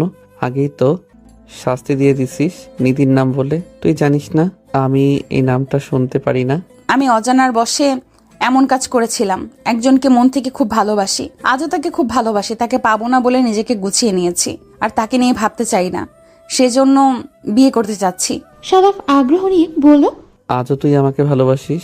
সাদাফকে থামিয়ে দিয়ে বলল, ওয়েট, আমি কখন বললাম তোকে জীবনসঙ্গী হিসেবে ভালোবাসি? আমি তোকে আমার বন্ধু ভাবি। আমার বন্ধু হয়ে তোর পাশে সব সময় থাকবো। কথাগুলো বলার সময় ছোঁয়ার নেত্রদয় টলমল করছিল। অনেক কষ্টে চোখের অশ্রু লুকিয়ে রাখলো ছোঁয়া। নীরবে দুইজনের মনে বয়ে গেল কষ্টের হাহাকার, কেউ প্রকাশ করতে পারল না। ছোঁয়া পুনরায় বলল, আমি বন্ধু হয়ে তোর পাশে সব সময় থাকবো। তোর জন্য সুইসাইড করিনি। যাকে ভালোবাসতাম সে আমার কাছে মারা গেছে, তার জন্য নিজেকে কখনো কষ্ট দিব না। সাদাফের কথাগুলো মনে রয়ে গেল। ভাঙা মনে কেটে গেল পরন্ত দুপুর। সাদাফকে একা করে সবাই কেন চলে যায়? সাদাফের কিছুই ভালো লাগছে না। ভারী আহত কণ্ঠে বলল, ছোঁয়া, আমার অনেক কাজ আছে, টিউশনি আছে, আরো 2টা। সকালে মায়ের সাথে কথা হয়েছে, উনি অনেক অসুস্থ, ওনাকে ঢাকায় এনে ভালো ডাক্তার দেখাবো। ছোঁয়া সাদাফের মনের মাঝে লুকিয়ে থাকার কষ্টটা বুঝতে পারল। সাদাফের প্রতিটা কথা গলায় আটকে পড়ছিল, কিছুতেই কথা আসছিল না। ছোঁয়া দীর্ঘশ্বাস নিয়ে বলল, আন্টিকে ফোন করে কালই ঢাকায় আসতে বল। আন্টির থাকার ব্যবস্থা নিয়ে তোকে চিন্তা করতে হবে না। আন্টি আমার সাথে আমার বাসায় থাকবে। সাদাফ মলিন কণ্ঠে বলল, ধন্যবাদ দোস্ত, তার কোনো প্রয়োজন পড়বে না। আমি ছেলে হয়ে যতটুকু পারবো তাই করব। মাকে সুখে রাখার জন্য আল্লাহ তাআলা আমাকে অনেক কিছু দিয়েছেন। আল্লাহর কাছে হাজার হাজার শুকরিয়া। কোনো দরকার পড়লে তোদের বলবো। সাদাফ কথা না বাড়িয়ে দ্রুত গতিতে প্রস্থান করে। নিজেকে আটকিয়ে রাখতে পারলে ও রাতে আটকিয়ে রাখতে পারল না। রাতের বেলা দূর আকাশে তাকিয়ে আছে ছোঁয়া। আকাশটাও ভীষণ ভারী, আকাশ জুড়ে কালো মেঘের আনাগোনা। সাদাফের কথাগুলো মনে পড়তেই নিজেকে আটকিয়ে রাখতে পারছে না ছোঁয়া, কান্না করেই যাচ্ছে। অন্যদিকে আকাশের দিকে তাকিয়ে নিকোটিনের ধোঁয়া ত্যাগ করছে সাদাফ। মনের কষ্টগুলো ধোঁয়ার সাথে উড়ে যাচ্ছে। সিগারেট তার কাছে ভীষণ প্রিয় মনে হচ্ছে। ঘুমহীন চোখে কেটে গেল 2টি প্রাণ। যথাসময়ে ছোঁয়া কলেজে চলে আসলো ও সাদাফ চলে আসতে পারল না। ছেলেদের মধ্যে সাদাফ একাই হলে থাকে। 3 বছর থেকে হলে থাকার ফলে নিজেরই একটা নিজস্ব রুম হয়ে গেছে। প্রথম দিকে একটু জায়গার জন্য অনেক লড়াই করতে হয়েছে। সিনিয়ররা জায়গা দিতে চায়নি। আজ সাদাফের হলে জায়গার অভাব নেই। ক্লাসগুলো কেটে গেল খুব দ্রুত গতিতে। প্রথম ক্লাস সবাই বেরিয়ে আসে। সাদাফকে ছাড়া কেউ ক্লাস করবে না। একের পর এক ফোন দিয়ে যাচ্ছে সাদাফকে। সাদাফ কারোর ফোন তুলছে না। বিরক্ত হয়ে সাদাফ ফোন বন্ধ করে রাখে। এদিকে চিন্তায় মগ্ন হয়ে পড়ল বন্ধুমহল। সাদাফ সহজে ফোন বন্ধ রাখে না। সাদাফের মা ফোন দিয়ে বন্ধ পেলে অনেক চিন্তা করেন, সেজন্য সাদাফ ফোন বন্ধ রাখেন না। আরাফ উত্তেজিত কণ্ঠে বলল, সোয়া, তুই সাদাবকে কি বলেছিস? আমার মন বলছে তুই সাদাবকে কিছু না কিছুই করছিস। ছোঁয়া বিস্ময় চোখে আরাফের দিকে তাকালো। ভয় ভয় বলল, তুই জানিস আমি সাদাফকে কিছু বলিনি। আমাকে এখানে টেনে আনছিস কেন? সত্যি বলছি, আমি সাদাফকে কিচ্ছু বলিনি। ছোঁয়ার কথায় 4টি প্রাণ আরো চিন্তায় পড়ে গেল। সাদাফের কিছু হয়নি তো? ছোঁয়ার মনে অনেক ভয় হচ্ছে। গতকাল সে নিজেই বলেছে তার বিয়ে হয়ে যাবে, সাদাফকে ফেলে দূরে কোথাও চলে যাবে। চোখের কোণে অশ্রু জমিয়ে রেখেছে সাদাফ। হাসি মুখে অভিনন্দন জানিয়েছিল। ভয়ে রীতিমতো হাত পা ঠান্ডা হয়ে আসছে। রঙ্গন চিন্তিত গলায় বলল, আমি সাদাফের হলে যাচ্ছি, আশা করি সাদাফরে কিছু হয়নি। আরাফ উত্তেজিত কণ্ঠে বলল, আমিও সাদাবের হলে যাব। আমি এখনই বাইক নিয়ে আসছি, তুই একটু অপেক্ষা কর। ছোঁয়া কাঁপা কাঁপা গলায় বলল, আমরাও 3 জন যাব। আমরা বাহিরে অপেক্ষা করব সাদাফের জন্য। তোরা 2 জন হলে যাবি। ছোঁয়ার কথার সাথে তাল মেলালো মেঘা অর্পি। ইদানিং অর্পিও খুব কথা বলে না, প্রয়োজন হলে 1-2টা কথা বলে। রাতে মেঘা অর্পির চুপচাপ থাকার কথা জানতে চাইলে এড়িয়ে যাওয়ার চেষ্টা করে। মেঘা জোর করে সবকিছু জেনেছে। আল আমিন স্যারের প্র্যাকটিক্যাল করেছে 2 জন মিলে। মেঘার মুখে কোনো কথা নেই। যে মেয়ে প্র্যাকটিক্যাল করতে বসলে স্যারদের 14 গোষ্ঠী উদ্ধার করে ফেলে। মেঘা অর্পির দিকে কর্নিশ চোখে তাকায়, স্বাভাবিকভাবেই বলল, অর্পি, তুই এখন কথা বলা বন্ধ করে দিলি কেন? আমি খেয়াল করেছি তোকে কিছুদিন থেকে তুই কারোর সাথে তেমন কথা বলিস না। অর্পি মলিন কণ্ঠে জবাব দিল, কোনো কথা না, আমি সারা রাত বকবক করে যাচ্ছি। তোর মাথা ব্যথা হয়েছে? মেঘা রাগী গলায় বলল, কুত্তা, তুই ভালো কথার মানুষ নয়। তোর সাথে 3 বছর থেকে আছে, তুই আমার কাছ থেকে সবকিছু লুকিয়ে যাবে? তুই মনে হয় ভুলে গেছিস আমি তোর মনের খবর রাখি। মেঘা, তুই বেশি বেশি বকবক করছিস। আল আমিন স্যারের প্র্যাকটিক্যাল কর মন দিয়ে, না হলে ক্লাস থেকে 1 লাথি দিয়ে বের করে দিবে। অর্পি, তোর মনে কি চলছে? তুই আমার চোখের দিকে তাকিয়ে কথা বল। আমি কি চোখ বন্ধ করে কথা বলছি? আমি তো তাকিয়ে কথা বলছি। তুই তোর কাজ কর, আমাকে আমার কাজ করতে দে। ডিস্টার্ব করবি না একদম। আমার ভালো লাগে না কথা বলতে, তাই তুই নিজেকে সংযত রাখছি। দেখিস না সবাই আমার কথা নিয়ে বিরক্ত হয়। এখন আমি বিরক্ত হচ্ছে, ইচ্ছে করছে তোকে খুন করতে। তুই কবে থেকে এমন মেয়ে হলি? তুই তো খুব ভালো মেয়ে ছিলি, সবকিছু শেয়ার করতি। মেঘা অর্পির কাঁধে হাত রাখে। অর্পির মুখ নিজের দিকে ঘোরাতেই মেঘা চকিত হয়ে যায়। মেঘার চোখের অশ্রু জমে আছে, ভয়ে কান্নাও করতে পারছে না। কিছু বোঝার আগে অর্পি মেঘার কোমর জড়িয়ে ধরে কান্না করে দিল। কি বলবে বুঝতে পারছে না। অর্পি ভেজা গলায় বলল, আমি একজনকে খুব ভালোবাসতাম। গতকাল আমাকে রেখে সে বিয়ে করে ফেলেছে। তার পরিবার আমাকে মেনে নিতে পারেনি। আমি একটু মোটা বলে। সেও কিছু বলেনি। তুই বল, মোটা কি মানুষ নয়? আজ মোটা বলেই ভালোবাসার মানুষকে হারাতে হলো। তাহলে কেন আমাকে মোটা বানালেন? মেঘা আকাশ থেকে পড়ল। অর্পি কাউকে ভালোবাসতো কোনোদিনও বলেনি তো। চকিত হয়ে পড়ল। তোদের রিলেশন কত দিনের ছিল? আমাদের রিলেশন প্রায় 4 বছর হতে চললো। আমি তাকে খুব ভালোবাসি। আমার ভালোবাসার কোনো কমতি ছিল নিশ্চয়ই, যার জন্য সে আমাকে ছেড়ে অন্য কাউকে বিয়ে করলো। মেঘা আরো এক দফা ধাক্কা খেল। অর্পি 4 বছর ধরে প্রেম করে? বন্ধু মহলে কোনোদিন বলেনি। এতদিন কিভাবে লুকিয়ে কথা বলছে? ও তার সাথে এত বছর ধরে থাকার পরও জানতে পারল না? বাড়িতে কথা বলতো শুধু। মেঘা বিস্ময় কণ্ঠে বলল, তোর ফোনে কি নাম দিয়ে সেভ ছিল? তোর ফোন নিয়ে আমি কত খাটাখাটি করছি, মেসেজ দেখছি, কিছুই তো পাইনি। মম দিয়ে সেভ করা। আমার মা তো ফোন ইউজ করে না। বাবা যখন ফোন দেয় তখনই কথা হয়, আর মেসেজ করার পরে ডিলিট করে দেয়। তাকে বলা আছে আমি মেসেজ দিলে রিপ্লাই দিবে, তার আগে মেসেজ যেন না দেয়, মনে পড়লে ফোন দিবে। মেঘা অর্পির প্রেম কাহিনী শুনে তব বনে রয়ে গেল। অর্পিকে অনেক সান্ত্বনা দিল। অর্পি কান্না করতে করতে ছোট বাচ্চার মতো মেঘাকে জড়িয়ে ঘুমিয়ে পড়ল। আরাফ আর রঙ্গন সাদাফের হলে ঢুকলো। সাদাফের ঘর বাহির থেকে তালা ঝোলানো। দারোয়ানের কাছে জানতে পেরেও আজ সকালে তাড়াহুড়ো করে সাদাফ গ্রামের বাড়ি আটপাড়ায় চলে গেছে। সবার মাথায় আকাশ ভেঙে পড়ল। কেউ বুঝতে পারছে না কি করবে। আরাফ চায়ের কাপে চুমুক দিয়ে বলল, আমি আজই আটপাড়া গ্রামে চলে যাব। সাদাবের জন্য আমার খুব খারাপ লাগছে। ছোঁয়া আহত কণ্ঠে বলল, তুই সাদাফদের বাসা চিনিস? আমাকেও নিয়ে চল, আমিও সাদাফকে একটা নজর দেখতে চাই। আরাফ রঙ্গনের দিকে তাকিয়ে বলল, রঙ্গন, কিছু মনে করিস না। আমি সাদাবের সাথে তাদের গ্রামে ঘুরতে গিয়েছিলাম একবার। আমি সেখান থেকেই চিনি। তোকে সাথে নিতে চেয়েছিলাম, কিন্তু বলার সাহস হয়নি। রঙ্গন মুচকি হেসে বলল, ধুর সালা, আমি কিছুই মনে করিনি। মেঘা, অর্পি, তোরা আমাদের সাথে যাবি? আটপাড়া গ্রামের অনেক নাম শুনেছি, ঘোরাঘুরি করতে পারবি 2 দিন। মেঘা এক জবাবে উত্তর দিল, আমরা রাজি আছি। ছোঁয়া যদি বাড়ি থেকে পারমিশন নিতে পারে তাহলে আমাদের কোনো সমস্যা নেই। ছোঁয়া বলল, তোরা আমাকে একদিন বলেছিলি আমি গাড়ি চালাতে পারি না। আমি অনেক ভালো ড্রাইভ করতে পারি। কলেজে থাকা অবস্থায় একটা অ্যাক্সিডেন্ট হয়, তারপর থেকে মম চালাতে দেয় না। আজ আমি তোদের ড্রাইভ করে নিয়ে যাব, সাথে তোদের সকল খরচ আমার। গাড়ি চলতে শুরু করলো আটপাড়ার উদ্দেশ্যে। আরাফের দেখানো পথ ধরে গাড়ি আটপাড়া গ্রামে চলে আসলো। সাদাফের বাড়ি ভর্তি লোকজন। শোকের বন্যা বয়ে গেছে সাদাফের বাড়িতে। মা বোনেরা কান্না করে যাচ্ছে। ভিড় ঠেলে সামনে এগিয়ে আসলো। আরাফ একটা বৃদ্ধ লোককে জিজ্ঞেস করলো, চাচা, এখানে কি হয়েছে? সাদাব কই? আমরা ঢাকা থেকে আসছি। সাদাব আমাদের কিছু বলে আসেনি, তার জন্য খুব চিন্তা হচ্ছিল। বৃদ্ধ লোকটি ভাঙা গলায় বলল, ও, তোমরাই সাদাফের বন্ধু? সাদাফের মা তোমাদের সবার কথা বললো, তোমরা সাদাফের সাথে দেখা করতে চাও? উত্তেজিত কণ্ঠে বলল, প্লিজ আমাদের সাদাবের কাছে নিয়ে যান।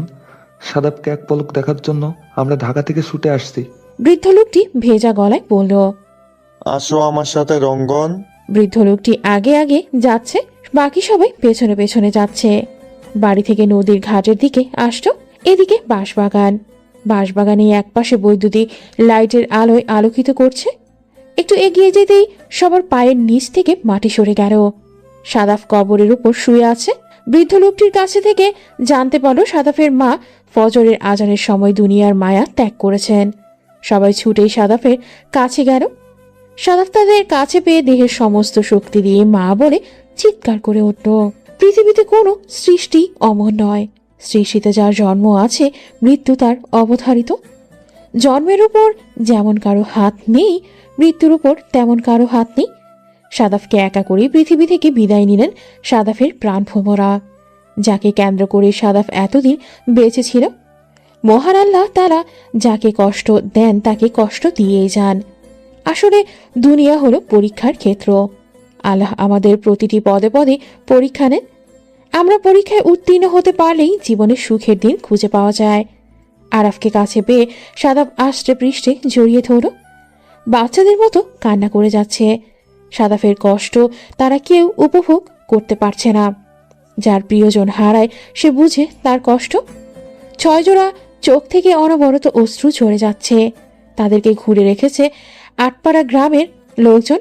আরাফ ভেজা গলায় বলল, সাদাব, তুই ভেঙে পড়লে আন্টির আত্মা কষ্ট পাবে।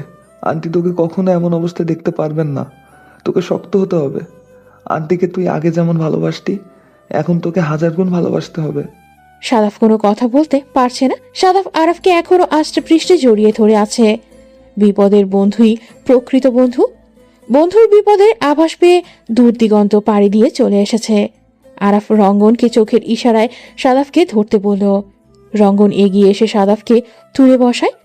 সাদাফকে বাড়ির দিকে নিয়ে আসতে নিলেই সাদাফ চিৎকার করে ভেজা গলায় বলল, আমি আমার মাকে ছেড়ে কোথাও যাব না। আমি আমার মায়ের পাশে থাকবো। আমি কোথাও যাব না, আমাকে ছেড়ে দে। সাদাফের দেহে আগের তুলনায় অনেক শক্তি। আরাফ রঙ্গন সাদাফকে আটকে রাখতে পারছে না। তাদের সাহায্যের জন্য এগিয়ে আসলো গ্রামের দামাল ছেলেরা। সাদাফকে ধরাধরি করে বাড়ির পাশের নদীর ঘাটে নিয়ে আসলো। সাদাফ মা মা বলে চিৎকার করে যাচ্ছে। মা ছাড়া পৃথিবী অন্ধকার। সাদাফকে ঘুরে বসে আছে 5 জোড়া চোখ। 5 জোড়া চোখই সাদাফের দিকে দৃষ্টি আবদ্ধ। মেঘা ভেজা গলায় বলল, আমরা বাইরে থেকে কত কষ্টের পরিমাণ তা বুঝতে পারবো না, কিন্তু বিশ্বাস কর, আমরা তোকে সব সময় হাসি খুশি রাখার চেষ্টা করব। আমরা আন্টির জন্য সালাত আদায় শেষে মোনাজাতে দোয়া করব। আল্লাহ আন্টিকে জান্নাতের সর্বোচ্চ স্তর দান করবেন। ছোঁয়া সাদাফকে হাত চেপে ধরে বলল, আমি তোর হাত ধরে বাকি জীবন পার করে দিব। আমি আন্টির চাওয়াকে সত্যিতে পরিণত করব। তুই নিজেকে শক্ত কর। জানি পাথর চেপে দুঃখ ভোলা যায় না। সাদাফ ভেজা গলায় বলল, কিভাবে মায়ের স্মৃতিগুলো ভুলে যাব? আমি সারা জীবন মায়ের স্মৃতি নিয়ে বেঁচে থাকবো। জানি সেই ঘাটের সাথেও জড়িয়ে আছে আমাদের 1000টা কথা। আমি তখন ক্লাস 5-এ পড়ি। ভাদর ছেলেটা শুধু সারাদিন কড়া রোদে ঘুরে বেড়ায়। আজ বাড়িতে আসুক। তার একদিন কি আমার একদিন। আজ বাড়িতে আসুক একবার। সাদাফের মা সাদাফকে 2-3 গ্রাম ঘুরেরও খুঁজে পেলেন না। গ্রীষ্মের কড়া রোদ, ফসলের মাঠ পানির অভাবে ফেটে গেছে। প্রাণ হারিয়ে ফেলছে গাছপালা। কড়া রোদের তাণ্ডবে অনেক সময় দক্ষিণা বাতাসে লেগে যাচ্ছে আগুন। সেদিন রায়বাড়ি আগুনে পুড়ে ছারখার হয়ে গেছে। সাদাফ বাড়িতে পা রাখতেই মায়ের অগ্নিদৃষ্টির সম্মুখীন হয়। সাদাফের কান ধরতেই বলল, মা, আমি নদীর ওপারে ছিলাম। তুমি ওপারে গেলে আমাকে দেখতে পেতে। তুই সারা গ্রাম ঘুরতে গেছো কেন? সাদাফের কথায় রাগ দ্বিগুণ হয়ে যায়। তিনি সাদাফের কান ধরে ঘাটের কাছে নিয়ে আসেন। হাতে বাঁশের কঞ্চি। সাদাফের প্রাণ যায় যায় অবস্থা। সাদাফ আকুতি মিনতি করে বলল, মা, আমাকে ছেড়ে দাও। আমি আর নদীর ওপারে যাব না। কোনোদিন তোমাকে না বলে ক্রিকেট খেলতেও যাব না। কেন যাবি না? তুই বাংলাদেশের সেরা ক্রিকেটার আকরাম হোসেন হবি তো। না মা, আমি আর ক্রিকেট ব্যাট হাতেই নিব না। আপনাকে আজ মারবে না। আমি কোনোদিন খেলার কথা মাথায় নিয়ে আসবো না। আজ থেকে লেখাপড়া ছাড়া কিছুই করব না। সাদাফের কান ছেড়ে দিতেই সাদাফ দ্রুত গতিতে একটু দূরত্বে বাড়ায়। মা আঘাত করলে নিলে যেন দৌড়ে পালাতে পারে। সাদাফের মা অগ্নিদৃষ্টি নিক্ষেপ করে বলল, নদীতে গোসল করে আয়। আজ ছেড়ে দিলাম। এরপর তোর পা ভেঙে 3 রাস্তার সড়কে ফেলে রাখবো। ভিক্ষা করে খাবি। সাদাফ খুশি হয়ে নদীতে ঝাঁপ দেয়। মায়ের কথা মতো নদীতে গোসল করে আসে। সাদাফের মা সাদাফের জন্য ঘাটের খাবার নিয়ে আসে। টিনের ঘরে গরমের কারণে থাকা যাচ্ছে না। সাদাফ গোসল করে ঘাটের 2 সিঁড়িতে বসে। ঘাটের উপর রয়েছে বিশাল বড় বটগাছ। সেখানে সবাই এসে বসে থাকে দুপুরবেলা। এমনি গরম সহ্য করতে না পেরে অনেক গরু ছাগল এখানে এসে বিশ্রাম নেয়। সাদাফের মুখে এক লোকমা খাবার ভরে দিয়ে বলল, খেলায় তোকে ভাত দেয় না। ভাত খেতে চলে আসলি কেন? ক্রিকেট খেলাকে বল আমাকে ভাত দাও। কেউ ভাত দিবে না। ঘুরে ঘুরে এখানেই আসতে হবে। সাদাফ আপন মনে খেয়ে যাচ্ছে। এখন কথা বলায় মানেই বিপদ। ভালো ভালোই খেয়ে নিলেই ভালো। বিকেলবেলা নদীর ওপারের পোলাপানের সাথে খেলা আছে। আজ 8পাড়া গ্রামের ছেলেরাই জিতবে। সাদাফ খাবার খাচ্ছে আর এসব চিন্তা করে যাচ্ছে বিকেলবেলা বাড়ি থেকে কিভাবে বের হবে। সাদাফ আস্তে করে বলল, মা, তুমি নৌকা চালাতে পারো না? মানে তোমাকে নৌকা চালাতে দেখি নাই। আমাকে দেখে তোর কি মনে হয়? আগে অনেক বন্যা হতো, ঘর বাড়ি ভেঙে নিয়ে যেত, তখন আমরা নৌকায় থাকতাম। আর তুই বলছিস আমি নৌকা চালাতে পারি না? 1000টা কথা শুনতে শুনতেই খাবার শেষ করলো সাদাফ। বিকেলবেলা নদীর ওপারে খেলতে যেতে হবে। মায়ের চোখে ভালো সাজার জন্য বই নিয়ে পড়তে বসলো। সাদাফ কান্না করেই বলল, মা, তুমি ফিরে আসো। আমি আর কখনো তোমার কথার অমান্য হব না। আমাকে বাঁশের কঞ্চি দিয়ে পিটাবে না। আমি আর নদীর ওপারে যাব না। সাদাফকে কি বলে সান্ত্বনা দিবে ভাষা খুঁজে পাচ্ছে না। সাদাফ তার মাকে কতটা ভালোবাসতো সাদাফকে দেখেই বোঝা যাচ্ছে। সাদাফ বন্ধুদের দিকে তাকিয়ে বলল, তোরা কান্না করিস কেন? তোদের কি হলো? ছোঁয়া, তুই কান্না করছিস কেন? 2 দিন পর তো তোর বিয়ে, এখন কান্না করলে শরীর খারাপ করবে। বিয়ের কথা শুনে চারজোড়া চোখ সাদাফের দিকেই দৃষ্টি মেলে তাকায়। সাদাফ ছোঁয়ার চোখের জল মুছে দিয়ে বলল, কান্না করিস না, মা সবসময় তোর কথা বলতো। তুই খুব ভালো মেয়ে, রাতেও তোর কথা বলেছে, তোকে দেখতে চেয়েছিল। জানিস আমি আমার মায়ের খারাপ ছেলে, আমি আমার মায়ের শেষ ইচ্ছা পূরণ করতে পারিনি। ছোঁয়া এতক্ষণ নিজেকে আটকে রাখার অনেক চেষ্টা করেছে, হাউমাউ করে কান্না করতে পারেনি, শুধু চোখ বুজে সবকিছু উপলব্ধি করে গেছে। এখন আর নিজেকে আটকিয়ে রাখতে পারল না, পাশে থাকা মেঘাকে জড়িয়ে ধরে হাউমাউ করে কান্না করে দিল। সবাই জানে ছোঁয়া সাদাফের ভালোবাসা, এখন কেউ কিছু বলল না। বেদনাময়ের মাঝে কেটে গেল 5 দিন। সবাই জানে ছোঁয়া সাদাফের ভালোবাসা, এখন কেউ কিছু বলল না। কেউ ঢাকায় যায়নি, সবাই এখানেই রয়ে গেছে। সাদাফের কাকা তাদের খাওয়ার ব্যবস্থা করেছেন, আজ সবাই ঢাকায় চলে যাচ্ছে। সাদাফ কিছুতেই ঢাকা যাবে না, সে তার মাকে একা ফেলে যাবে না। বন্ধুমহল জোর করে সাদাফকে ঢাকায় নিয়ে আসেন। দুঃখের সময় চিরস্থায়ী নয়, সময়টা যতটা খারাপ গেলেও নিজেকে মানিয়ে নিতে হয় নতুন দিনের আশায়। সাদাফ এখন নিজেকে মানিয়ে নিয়েছে, ঠিক আগের মতোই হলে থাকা শুরু করেছে। নিয়মিত সালাত আদায় করে মোনাজাতে মা বাবার জন্য দোয়া করে। ক্লাস শেষে বন্ধুমহল শাহবাগ মাঠে ঘাসের ওপর বসে আড্ডা দিচ্ছে। তাদের সামনে কালো রঙের টয়োটা গাড়ি এসে থামল। ড্রাইভার গাড়ির কপাট খুলে দিল। গাড়ি থেকে বেরিয়ে আসলো ছোঁয়ার মা বাবা। ছোঁয়ার মা বাবাকে দেখে 6টি প্রাণ দাঁড়িয়ে পড়ল, পরন্তু দুপুরে কেউ ছোঁয়ার মা বাবাকে আশা করেনি। ছোঁয়ার বাবা ঘাসের উপর বসতে বসতে বলল, দাঁড়িয়ে পড়লে কেন? আজ আমরা 8 জন মিলে আড্ডা দেব। ভার্সিটি লাইফে অনেক আড্ডা দিতাম, বসো সবাই। ছোঁয়ার বাবার কথা মতো সবাই গোল হয়ে বসে পড়ল। গুরুজনের সাথে আড্ডা দেওয়া কেমন জানি দেখায়, কিছুতেই কেউ ফ্রি হতে পারছে না। বড়লোক ব্যবসায়ী ঘাসের উপর বসে আছেন, সেটা যদি সন্তানের বন্ধু মহল হয় তাহলে কথাই নেই। আরাফ সংকোচ কাটিয়ে বলল, আঙ্কেল আন্টি কেমন আছেন? আপনারা হুট করে আমাদের সাথে আড্ডা দিতে আসলেন? ছোঁয়ার বাবা অমায়িক হাসি দিয়ে বলল, আমার মেয়ে তোমার সাথে আড্ডা দেয়, আজ আমি একটু আড্ডা দিতে আসলাম। আগে তোমাদের পরিচয় দাও। একে একে সবাই পরিচয় দিল। সাদাফকে আগে থেকে চিনে তবুও ভদ্রতার খাতিরে আবারও পরিচয় দিল। ছোঁয়া একপাশে গুটিসুটি হয়ে বসে রয়েছে। অপ্রত্যাশিতভাবে তার বাবা চলে আসবে কখনো ও বুঝতে পারেনি। ছোঁয়ার বাবা আরাফকে উদ্দেশ্য করে বলল, গিটারের কেমন সুর তুলতে পারো? আরাফ তো হেব্বি খুশি, মনে লাড্ডু ফুটেছে। কেউ তাকে গিটারে কথা বলছে, খুশিতে ঠেলায় কথায় বলতে পারছে না, আমতামতা করে বলল, আমি গিটারে টুংটাং সুর তুলছি, আপনি নিজেই চার্জ করে নিন। ছোঁয়ার বাবা ছোঁয়ার মায়ের দিকে তাকিয়ে বলল, তুমি গিটারে সুর তোলো, আমরা দুজন গানের সুর তুলি। সকলের চোখ আকাশ প্রাণে চকিত দৃষ্টিতে তাকিয়ে আছে 6 জোড়া চোখ। বিস্ময় কাটিয়ে আরাফ গিটারে টুংটাং শব্দ তুলল। ছোঁয়ার বাবা ছোঁয়ার মাকে রোমান্টিক মুডে চোখ টিপ দিয়ে মধুর স্বরে গান ধরল, মুখে মুখে রটে যাবে আমাদের প্রেম কাহিনী, অবাক হয়ে এই দুনিয়া করবে সবাই কানাকানি। ছোঁয়ার মাও মধুর স্বরে বলে উঠল, মুখে মুখে রটে যাবে আমাদের প্রেম কাহিনী, অবাক হয়ে দেখবে দুনিয়া করবে সবাই কানাকানি। ছোঁয়ার বাবা বলল, তোমার হাত এই যে ধরেছি, মরণ এলেও ছাড়বো না, যতই মানুষ দিক বাধা, প্রেমের খেলায় আমি হারবো না। ছোঁয়ার মা বলল, তুমি আমার দিন, তুমি যে রাত, তোমায় নিয়ে দিন কাটাবো, একটি পলক যদি দূরেতে যাও, আমার ছায়া পিছে পাঠাবো। ছোঁয়ার বাবা মা একসাথে বলল, আজ যা বলবো ভালোবাসায়, কাল হবে প্রেম বাণী।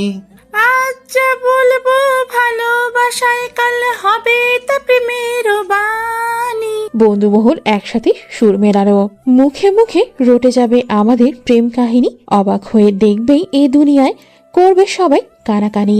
ছোঁয়ার মায়ের কণ্ঠে ধ্বনিত হলো, এখন প্রেমের বড় অসময়, পারিজাত ফুল আরে ফুটছে না, দেহের ভাষায় নয় মনের ভাষায়, কথা বলার লোক জুটছে না। তবু মরুর মাটিতে কিটি বাগান আমি সাজাবো। ছোঁয়ার বাবার কণ্ঠে ধ্বনিত হলো। ভালোবাসা এই রাগ রাগিনী, নতুন সুরে তাল বাজাবো, ইতিহাসে থাকবে লেখা আমাদের এই জীবন কাহিনী। একসাথে সবাই পড়ে উঠল। মুখে মুখে রটে যাবে আমাদের প্রেম কাহিনী, অবাক হয়ে দেখবেই এ দুনিয়ায় করবে সবাই কানাকানি। বন্ধুমহল প্রশংসায় মুখরিত হয়ে উঠল। ছোঁয়ার বাবা সাদাফকে উদ্দেশ্য করে বলল, সাদাব, আমরা ঘুরিয়ে কথা বলতে আসিনি, আমরা সরাসরি কথা বলার জন্য চলে আসছি। তোমার মা যখন বেঁচে ছিলেন তখন ওনার সাথে কথা হয়েছিল, উনি তোমাদের মাঝে কাউকে না কাউকে বলেছে। আমরা চাই ওনার শেষ ইচ্ছা পূরণ করতে। সাদাফ একধানে মাটিতে দৃষ্টি নিক্ষেপ করে রয়েছে। সবাই সাদাফের উত্তরের আশায় রয়েছে। সাদাফ মেঘার কাছ থেকে জানতে পেরেছে মা বিয়ে নিয়ে ছোঁয়ার সাথে কথা বলেছে। সাদাফ মুখ তুলে বুকের মাঝে সাহস জুগিয়ে বলল, আঙ্কেল, আমার মা বাবা কেউ নেই। ছোঁয়াকে আমি সুখী করতে পারবো কিনা জানি না, আমি নিজেই হলে থাকি। ছোঁয়া আমার লাইফে আসলে ছোঁয়া নিজে সুখী থাকবে তো? ছোঁয়া আমার সাথে মানিয়ে নিতে পারবে তো? ছোঁয়ার আমার সাথে থাকতে পারলে আমি রাজি। শর্ত একটাই, আপনার কাছ থেকে 1 পয়সাও নিতে পারবে না। ছোঁয়া সাদাফের চোখের দিকে তাকিয়ে বলল, আমি তোমার সাথে সব জায়গায় থাকতে পারবো। একবেলা না খেয়েও থাকলে ভালোবাসার অভাব পড়বে না। আমি নিজেকে মানিয়ে নেওয়ার চেষ্টা করব। ছোঁয়ার বাবা বলল, ছোঁয়া বড় হয়েছে, বাবা হিসেবে তার ভালোবাসার মূল্য দেওয়া আমার উচিত। আমি সব সময় তোমাদের ভালোবাসাকে সম্মান করি। বিয়ের পর আমার কাছ থেকে তুমি 1 বিন্দু সাহায্য পাবে না, এমনকি আমার কোম্পানিতেও জব করতে পারবে না। বাকি 4 জন চাইলে করতে পারবে, তুমি বা ছোঁয়া করতে পারবে না। তোমরা কখনো এমনটা আশা করবে না। তুমি বিয়ের পর ছোঁয়াকে কোথায় রাখবে আমরা জানতে চাইবো না। আমরা জানবো আমাদের মেয়ে সুখে আছে, আর কষ্ট থাকলে আমার কাছে ভালো লাগবে। কোনোদিন কষ্ট বুঝিনি, একটু কষ্টের মাঝে গেলে জীবনে অনেক কিছু শিখতে পারবে। কিন্তু মাসের যে কোনো একদিন আমাদের দিতে হবে, সেদিন তোমাদের কোনো কথা শুনবো না, সেদিন দুজনই আমার কথা মতো চলবে। সাদাফ ছোঁয়ার দিকে এক পলক দৃষ্টি নিক্ষেপ করলো। ছোঁয়ার চোখে চোখ পড়তেই ছোঁয়া মাথা নিচু করে ফেলল। সাদাফ ভালোবাসার স্বরে বলল, আমি আমার মায়ের ইচ্ছা পূরণ করব। আমাকে কিছুদিন সময় দিতে হবে। আমি থাকার একটা ব্যবস্থা না করার পর্যন্ত আপনার কাছে বিনীত অনুরোধ, ছোঁয়াকে দেখে রাখবেন। আমি চাই না ছোঁয়া জীবনে কষ্ট করুক। আমি আমার মায়ের চাওয়া অবশ্যই পূর্ণ করব। আর হ্যাঁ, আপনার টাকার প্রতি সাদাফের কোনো লোভ নেই। সাদাফের ক্ষমতা আছে তার ভালোবাসার মানুষকে সুখে রাখার। সাদাফের উত্তর পেয়ে সবাই খুশিতে মেতে উঠল। পরন্ত দুপুর এভাবেই আনন্দময় হয়ে উঠবে বুঝতে পারেনি। সবাই তাদের অভিনন্দন জানালো। জন্ম, মৃত্যু, বিয়ে সব আল্লাহর কাছে। মহান আল্লাহ তাআলা তার সাথে জুটি বানিয়ে পাঠিয়েছেন আমরা জানি না। দেখতে দেখতে ঘনিয়ে আসলো সন্ধ্যা।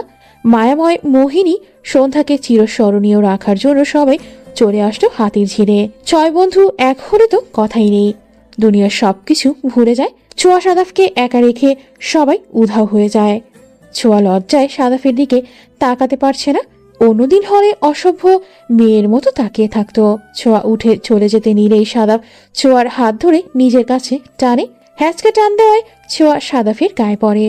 পরক্ষণে ছোঁয়া নিজেকে সামলিয়ে নেয়। ছোঁয়ার লজ্জা দেওয়াটা জন্য সাদাফ নেশা ভরা কণ্ঠে বলল, পালিয়ে যাওয়ার অনেক ইচ্ছে। পালিয়ে গেলে তোর লজ্জামাখা মুখটা দেখবো কিভাবে? তুই পাশে থাকলে আমি দুনিয়ার সবকিছু ভুলে যাই। ইচ্ছা করে আলতো করে ছুঁয়ে দিতে চাই। ছোঁয়ার লজ্জামাখা মুখটা লজ্জায় আরো ভরে গেল। ছোঁয়া আমতা আমতা করে বলল, এতদিন তোর মুখ থেকে ভালোবাসার কথা বের হয়নি, আজ ভালোবাসা উপচে পড়ছে। আমি তোকে ভালোবাসি না। ছোঁয়ার কাঁধে হাত রেখে কানে ফিস ফিস করে বলল, ভালোবাসি বলেই ভালোবাসার কথা বলি না। আর তোকে ভালোবাসতে হবে না। আমি ভালোবাসা দিয়ে তোর জীবন ভরিয়ে দিব। মানুষের মুখে মুখে রটে যাবে আমাদের অন্যরকম প্রেম কাহিনী। অপূর্ণ ভালোবাসায় পূর্ণতা পাওয়া মানে পৃথিবীর সমস্ত সুখ হাতের মুঠোয়। এক মুঠো সুখ, এক মুঠো ভালোবাসা পাওয়ার জন্য সবাইকে অপেক্ষার প্রহর গুনতে হয়। অপেক্ষার ফল সবসময় ভালো হয়। সাদাফ ছোঁয়াকেও অনেক অপেক্ষার প্রহর গুনতে হয়েছে। অপেক্ষা করতে হয়েছে প্রাণপ্রিয় প্রেয়সীর হাতে হাত রাখার। ছোঁয়া রাগ মিশ্রিত লজ্জামাখা কণ্ঠে বলল, তুই কাছে আসার চেষ্টা করবি না। আমি তোর পেছনে কত ঘুরেছি, তুই আমার ভালোবাসা বুঝতে পারতি না। কোনোদিন তো সাড়া দিলি না। আজ ভালোবাসা দেখাতে হবে না, দূরে সরে বস। আমার গায়ের সাথে ঘেঁষে বসতে পারবি না। ছোঁয়াকে লজ্জায় ফেলতে সাদাফ আরো নেশা ভরা কণ্ঠে বলল, তোকে রাখলে তোকে আরো সুন্দর লাগে, তোর মোহ মায়ায় হারিয়ে যেতে ইচ্ছা করে। তোর মায়া ভরা মায়াবী মুখের দিকে তাকিয়ে আমি জীবন পার করে দিতে পারবো। ছোঁয়া অভিমানী স্বরে বলল, আমি এতদিন একপাক্ষিক ভালোবেসে এসেছি। তোর ভালোবাসা আমার জীবনে আগে আসলে আমি নিজের জীবন আরো সুন্দর করে গুছিয়ে নিতে পারতাম। ছোঁয়ার মাথা সাদাফ নিজের কাঁধের ওপর রেখে বলল, তুই পাশে থাকলেই চলবে। তুই পাশে থাকলে আমিও সবকিছু গুছিয়ে নিব। আমিও তোকে খুব ভালোবাসতাম। একটু আগে না বললাম ভালোবাসি বলে ভালোবাসার কথা বলি না। কিছু না বলা ভাষা বুঝে নিতে হয়। তোর মনে তো সেই ভালোবাসার মন নেই, তুই বুঝতে পারবি কবে? আমার মন নীল আকাশের মতো বিশাল নয়। আমার ছোট্ট মনে শুধু তোরই বসবাস। তোকে নিয়েই স্বপ্ন বুনি। তোকে ভাবতে ভালো লাগে। অন্য ভাষায় অন্য কিছু না বলার ভাষা বোঝার দরকার নেই। আমার ছোট্ট মনে তুই থাকলেই চলবে। আল্লাহর কাছে আমার একটাই চাওয়া, জীবনের শেষ নিঃশ্বাস পর্যন্ত তোর বুকে যেন থাকতে পারি। চির বন্ধু চারজন বসে বসে পাহারা দিচ্ছে তাদের। আরাফ বিরক্ত হয়ে বলল, আমরা তাদের কেন প্রেমের পাহারা দিব? তারা এখন আমাদের বন্ধু। বন্ধুত্বের কাজ হলো প্রেমের 12টা ভাসানো। অর্পি মলিন কণ্ঠে বলল, পৃথিবীতে কম ভালোবাসায় পূর্ণতা পায়। তাদেরকে সব সময় সময় দেওয়া উচিত। তারা যেন তাদের মনের ভাব প্রকাশ করতে পারে, একটু ভালোবাসার কথা এনে দিতে পারে, স্বর্গীয় সুখ। রঙ্গন আরাফ বিস্ময় দৃষ্টি মেলে তাকায় অর্পির দিকে। অর্পির মুখে এতদিন আজে বাজে কথা শুনে আসছে, কোনোদিনও মুখ ফুটে বলেনি ভালোবাসার কথা। রঙ্গন চকিত হয়ে বলল, ভালোবাসা মানে কি? কাকে ভালোবাসা বলে এসব বুঝিস? তোর কথা শুনে মনে হচ্ছে তুই ভালোবাসার পিএইচডি করে এসেছিস। অর্পি কিছু বলতে নিবে তখনই মেঘা বলল, ভালোবাসার জন্য পিএইচডি করতে হয় না রঙ্গন। আমাদের চোখের সামনে যা হচ্ছে আমরা তা দেখতে পারি। দেখে দেখে অনেক কিছু শেখা যায়। তুই চাইলে পিএইচডি করতে পারিস। আরাফ বিরক্ত হয়ে বলল, দূর বোকা, তোদের কথা আমার মাথার উপর দিয়ে যাচ্ছে না। এত ভালোবাসা কোথা থেকে আসে? তোরা এখানে বসে থাকতে পারিস, আমি পারবো না। আমি কাবাব মে হাত দিয়ে হতে গেলাম। অর্পি হুট করে বলল, এই জন্য তোর জীবনে ভালোবাসা নেই। সাদাব ছোঁয়ার কাছ থেকে তো কিছু শিখতে পারিস। আরাফ তাদের কথার কোনো পাত্তা না দিয়ে চলল সাদাফ ছোঁয়ার প্রেমের 12টা বাজাতে। ছোঁয়ার কোলে মাথা রেখে শুয়ে আছে সাদাফ। বলা যাচ্ছে না অজানা কথা। আরাফ ভূতের মতো এসে বলল, বা দোষ, আজই সব কথা শেষ করে ফেলছিস। বাসর ঘরের জন্য কিছু বাঁচিয়ে রাখ। তোদের দেখে মনে হচ্ছে বাসর ঘরে প্রেম আলাপ চলবে না শুধু। আরাফ কথা শেষ করতে পারল না, তার আগে অর্পি আরাফের পিঠে সজোরে থাপ্পড় বসানো। আরাফ অর্পির দিকে অগ্নিদৃষ্টি মেনে তাকায়। অর্পি অট্ট হাসি দিয়ে বলল, মামা রাগ করিস না। তুই হুট করে আশাতে ছোঁয়া সাদাব লজ্জায় আলাদা হয়ে গেছে। দুই বেঞ্চের দুই মেরুতে বসে আছে। একটু আগে এসিড খাড়ের মতো প্রমোশন বিক্রিয়া করছিল। তাদের মাঝে কেমিস্ট্রি ফুটে উঠেছিল। তুই বানিয়ে দিলি মরুভূমি। আরাফ অর্পির মাথায় কাট্টা মেরে বলল, কুত্তি, আস্তে থাপ্পড় মারতে পারতি। আমি তোর কোন পাকা ধানে মই দিছি যার জন্য তুই আমাকে এত জোরে? আর একটু হলে আমি উপরে চলে যেতাম। মেঘা মুচকি হেসে বলল, মামা বহুদিন হলো ফ্রিতে 40 খাই না। তুই উপরে চলে যেতে পারিস, আমি ফ্রিতে 40 খাবো। রঙ্গন কঠিন স্বরে বলল, বাচ্চাদের মতো ঝগড়া থামা।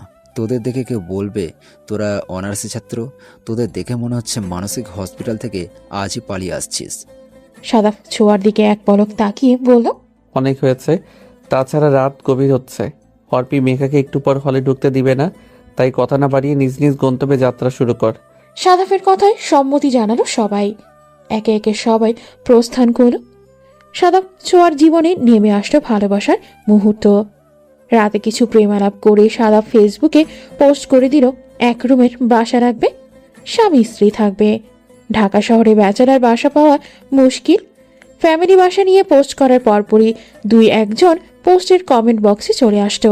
ঢাকার বুকে সবই হয়ে গেছে কৃত্রিম। বৈদ্যুতিক তেজস্ক্রিয় বাল্বের আলোয় জোনাকি পোকা বিলীন প্রায়। পাখির কিচিরমিচির শব্দে ঘুম ভাঙে না, ঘুম ভাঙে অ্যালার্মের শব্দে। দিনের শুরুটা হয় কৃত্রিমত্ব দিয়ে। সাদাফ ঘুম থেকে উঠে নতুন বাসার খুঁজে পা বাড়ায়। আরাফকে ফোন দিয়ে বলে দিয়েছে আজ সে ক্লাস করবে না। ছোঁয়াকে মন দিয়ে ক্লাস করতে বলা হয়েছে। সকল নোট ছোঁয়ার কাছ থেকেই নিবে। ঢাকার বুকে বাসা পাওয়া কি মুখের কথা? বাসা পেলেও পকেটের পরিস্থিতি সামলিয়ে ভাড়া মিলে না।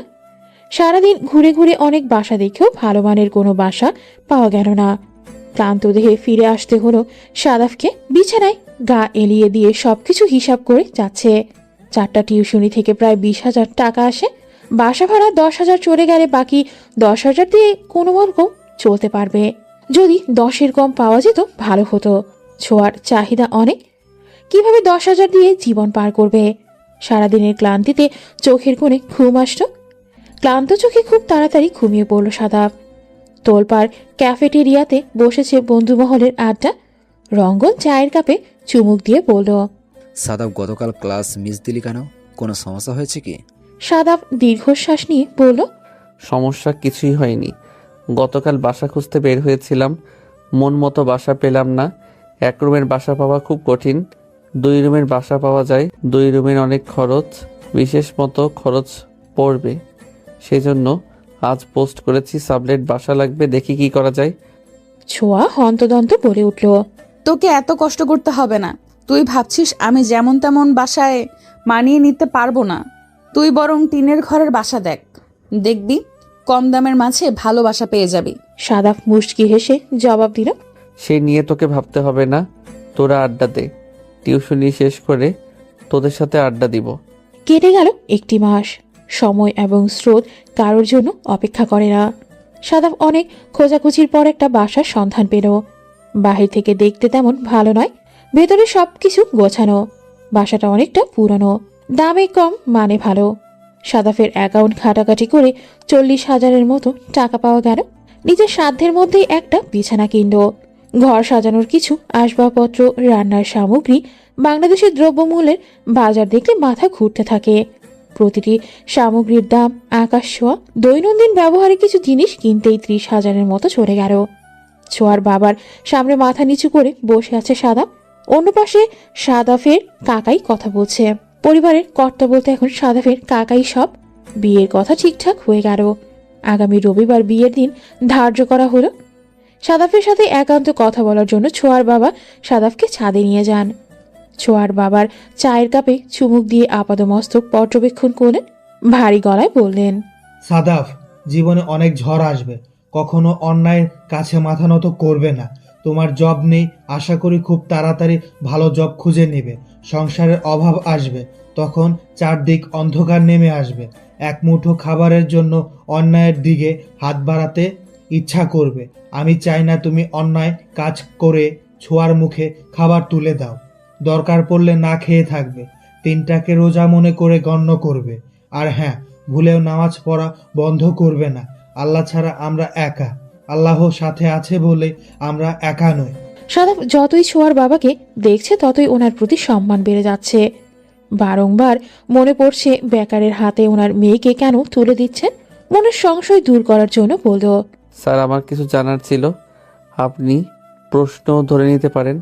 আপনার কাছে আমার আকুল আবেদন, আপনি বিষয়টা বুঝতে পারবেন। ছোঁয়ার বাবা হাসি মুখে জবাব দিলেন, সাদাব, তোমার মনে যা আছে নির্ভয়ে বলতে পারো। আমি চাই না তুমি কোনো কিছু আমার কাছ থেকে লুকিয়ে যাও। কোনো কিছু লুকিয়ে যাওয়া মানে হেরে যাওয়া, দলের নাম লেখানো। জীবনটা যুদ্ধক্ষেত্র, হারের দিক মন না দিয়ে সামনের দিকে মন দিবে। তোমার প্রশ্ন বলো। সাদাব নিজের হবু শ্বশুরের মনোভাব দেখে খুবই প্রশংসনীয়। সাদাব দ্বিধাদ্বন্দ্ব কাটিয়ে বলল, ছোঁয়া অনেক স্মার্ট, বুদ্ধিমতী মেয়ে, রূপ কোনো অংশে কম নয়। আমার মতো বেকার ছেলের হাতে তুলে দিতে আপনার ঠাঁই দিল। ছোঁয়ার ভালোবাসার জন্য বাধ্য হয়ে এমন করেননি তো? ছোঁয়ার বাবা চায়ের কাপটি টেবিলে রাখল। সাদাবের কাঁধে হাত রেখে বলল, ঠিক বলছো, ভালোবাসার জন্য বাধ্য হয়ে আমি এই বিয়ে দিচ্ছি। কোনো মা বাবাই চায় না বেকার ছেলের হাতে তার মেয়েকে তুলে দিতে। সেদিক থেকে আমিও ভিন্ন কেউ নই। ছোঁয়াকে বুঝিয়ে বললে ঠিক বুঝতে পারতো। তাহলে কেন আপনারা ছোঁয়াকে বুঝিয়ে বললেন না? আমি তো বারবার ছোঁয়াকে ফিরিয়ে দিয়েছি। আমি ভেবে রেখেছিলাম ছোঁয়ার বিয়ে ছোঁয়ার খালাতো ভাইয়ের সাথে দিব। বিয়ের পর ছোঁয়া বিদেশে পাড়ি জমাবে। ছোঁয়ার সুখের অভাব থাকবে না। সুখ কি টাকাতেই বিদ্যমান। যদি টাকা দিয়ে সব হতো, আমি তোমার কাছে বিয়ের প্রস্তাব নিয়ে যেতাম না। স্যার, আপনার কথা ঠিকভাবে বুঝতে পারলাম না, একটু বুঝিয়ে বলবেন দয়া করে। আমি চাই আমার মেয়ে ভালো থাকুক। তোমার সাথে একবেলা না খেয়েও ছেঁড়া কাঁথায় শুয়ে ভালো থাকবে। অন্য কারোর সাথে ছোঁয়ার ভালো থাকবে না। জোর করে তাকে বিয়ে দিলাম, বছরখানেক ছোঁয়া তোমার স্মৃতি নিয়ে থাকবে, তারপর ধীরে ধীরে তোমার ভালোবাসা ভুলে যাবে। ভুলে গেলেও গভীর ঘন রাতে তোমার কথা মনে পড়বে। তোমার হাতে তুলে দেওয়ার অন্য একটা কারণ আছে। সাদাফ বিস্ময় চোখে তাকায় ছোঁয়ার বাবার দিকে। কাঁধে হাত রাখা একটু অস্বস্তি ফিল করছে সাদাফ। আগে বুঝতে পেরেছিল কোনো কারণ ছাড়া এই লোক কাজ করেন না। চকিত কণ্ঠে বলল, বিয়ের পিছনে অনেক কারণ আছে মানে? ভালোবাসার জন্য তুমি সব কিছু করতে পারো। তুমি তোমার ভালোবাসা বাঁচানোর জন্য অনেক কিছুই করেছো। আজ তোমার বিষয়ে সব কিছু জানি। আমার মেয়েকে তোমার মতো কেউ ভালোবাসতে পারবে না। আর তুমি ভালোবাসার জন্য একদিন সর্বোচ্চ শিখরে পৌঁছে যাবে। আমি চাই তুমি শূন্য থেকে সব কিছু শুরু করো। এখন তোমার নতুন বাসায় গিয়ে মন দিয়ে কথাগুলো ভাবো। সাদাফের বাসায় আড্ডার মেলা বসেছে। বন্ধুবল ছুটে এসেছে সাদাফের ফ্ল্যাটে। আরাফ গিটারের টুংটাং শব্দ তুলে যাচ্ছে। অর্পি দীর্ঘশ্বাস নিয়ে বলল, আমার যদি বিয়ে হতো, আমার এইরকম একটা সংসার হতো। হতে হতে আমার বিয়েই হলো না। আরাফ ভেঙচি কেটে বলল, তোর মতো গাদিকে বিয়ে করবে কে? তুই যে বিয়ের স্বপ্ন দেখিস, আগে বলিস না তো। আগে বললে আমাদের বাসার দারোয়ানের সাথে তোর বিয়ে দিতাম। ছেলেটা খুব হ্যান্ডসাম, এক চোখ তেরা, তোকে তেরা চোখে দেখতো, তোর জামাই হতো তেরা।